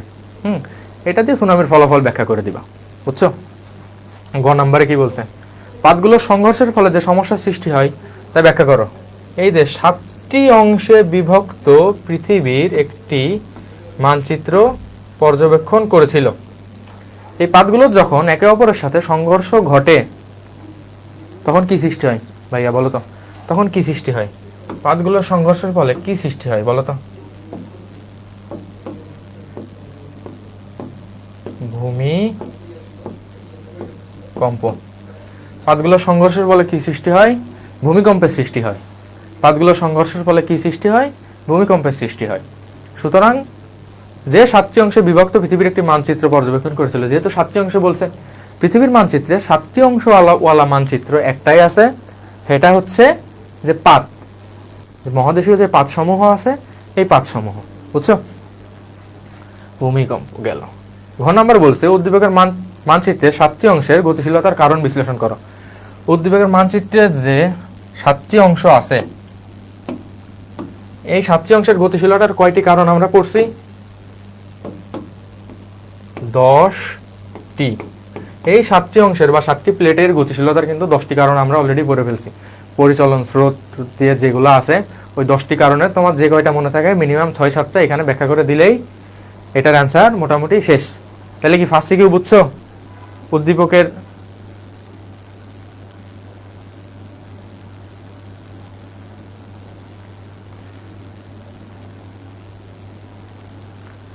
তাহলে ঘ নাম্বার পারবা তো? পাত সঞ্চালন, হ্যাঁ হ্যাঁ পাত সঞ্চালন। পাত সঞ্চালন হচ্ছে প্লেটের গতিশীলতা। 10টি কারণ, তোমাকে 10টি কারণই বলা লাগবে না, তোমার যে কয়টা মনে থাকে ওই কয়টা একটু এক্সপ্লেন করে আর একটু চেষ্টা করো যদি দু একটা চিত্রর সাথে সংযুক্ত করতে পারো তাহলে কিন্তু ফুল মার্ক পাওয়ার পসিবিলিটি আছে। তো কথা না বাড়ে চলো পরের সিকিউতে চলে যাই।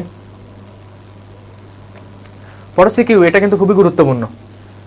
ঢাকা, ময়মনসিংহ, দিনাজপুর, চট্টগ্রাম, সিলেট বোর্ডে কিন্তু এটা 2023 সালে কিন্তু আসছে। তার মানে এটা কিন্তু খুবই গুরুত্বপূর্ণ একটা টপিক বা খুবই গুরুত্বপূর্ণ একটা উদ্দীপক। ঘটনা একে কি হইতেছে দেখো, ঘটনা একে কি হইতেছে, হঠাৎ ভূমি কেঁপে ওঠে। হঠাৎ ভূমি কেঁপে ওঠাকে কি বলে ভাই? হঠাৎ ভূমি কেঁপে ওঠাকে কি বলে এতক্ষণ পরে যদি না জানি? এটাকে কি বলে? কি ভূমি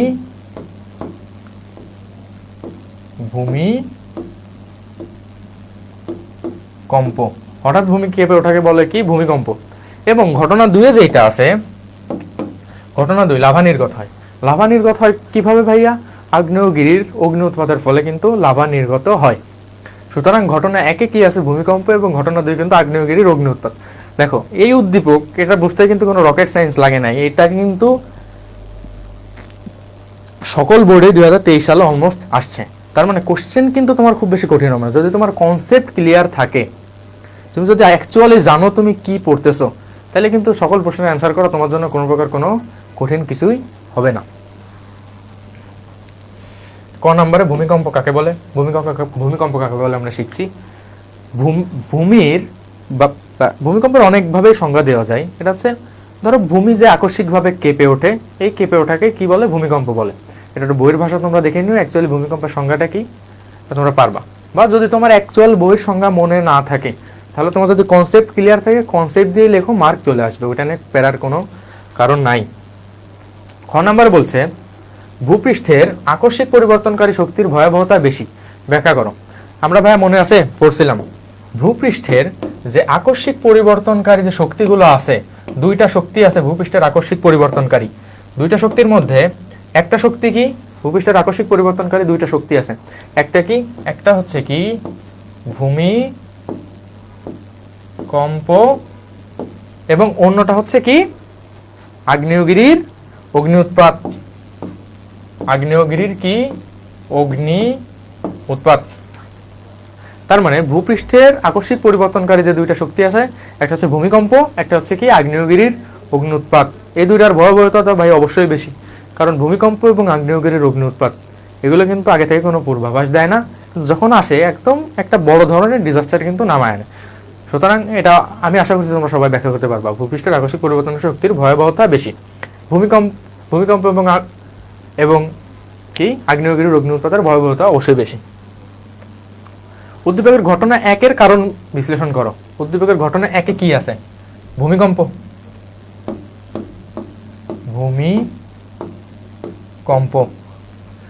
ভূমিকম্পের কারণ কি? ভূমিকম্পের অনেকগুলো কারণ আছে, মানব সৃষ্ট কারণ, প্রাকৃতিক কারণ।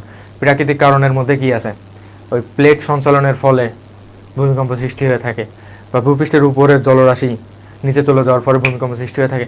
সুতরাং ভূমিকম্পটা অ্যাকচুয়ালি কিভাবে সৃষ্টি হয় এই প্রশ্নের উত্তর লেখার জন্য তুমি যদি প্লেটের চিত্র আমি তোমাদেরকে যেভাবে এঁকে শেখাইলাম, এই প্লেটের চিত্র আঁকবা, স্থনোস্ফিয়ারে ম্যাগমা দেখাবা, দেখানোর পর তুমি জাস্ট বলবা সামহাউ এই ম্যাগমাগুলো স্থান পরিবর্তন করে বা ম্যাগমাগুলোর আলোড়নের ফলে প্লেটগুলো কিন্তু জায়গা পরিবর্তন করে বা স্থান পরিবর্তন করে। এই প্লেটের মধ্যে যে গতি সৃষ্টি হয় বা যে সংঘর্ষের, এই প্লেটের মধ্যে ধরো যে তোমার অবস্থার পরিবর্তনের সৃষ্টি হয় বা গতিশীলতার সৃষ্টি হয়, তার ফলে কিন্তু ভূমিকম্পটা অনুভূত হয়। এবার ঘ নম্বরে ঘটনা 2-এর ফলাফল বিশ্লেষণ করো। লাভা নির্গত হয়। লাভা নির্গত হয় মানে আগ্নেয়গিরির অগ্নি উৎপাত। আগ্নেয়গিরির অগ্নি উৎপাতের ফলাফল বিশ্লেষণ করার সময় সবথেকে বড় যে ভুলটা হয়, সবাই ফলাফল বলতে শুধুমাত্র খারাপ দিকই বুঝে, যে আগ্নেয়গিরির অগ্নি উৎপাতের ফলে এই এলাকা ধ্বংস হয়ে গেছে, এতগুলো প্রাণহানি ঘটছে, এতগুলো পশু প্রাণী মারা গেছে। এটা কিন্তু অ্যাকচুয়ালি না। আগ্নেয়গিরির অগ্নি উৎপাতের কিন্তু 2 ধরনের ফলাফলে আছে। আগ্নেয়গিরির অগ্নি উৎপাতের ভালো ফলাফলও আছে,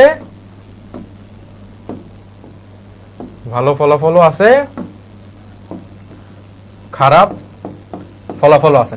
তো মেক শিওর ভাইয়া ভালো ফলাফল খারাপ ফলাফল দুইটা লেখো। ওই ভালো ফলাফলের মধ্যে সমভূমি সৃষ্টি হয়, হ্রদ সৃষ্টি হয়, আর খারাপ ফলাফলগুলোর মধ্যে তো তোমরা জানোই।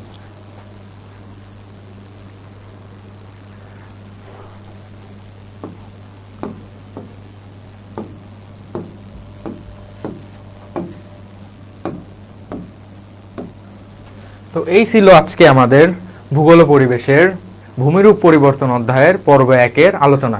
আমি আশা করছি সবগুলো টপিকে তোমরা সুন্দর মতো বুঝতে পেরেছো।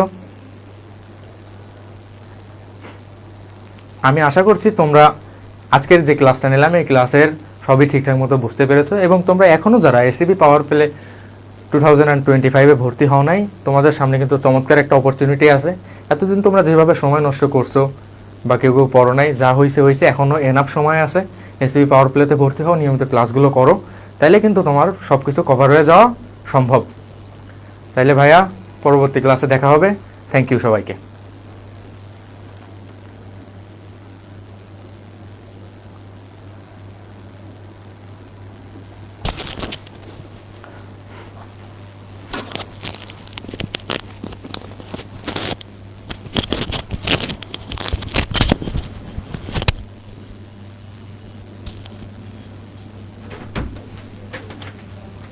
রাতিম ভাই,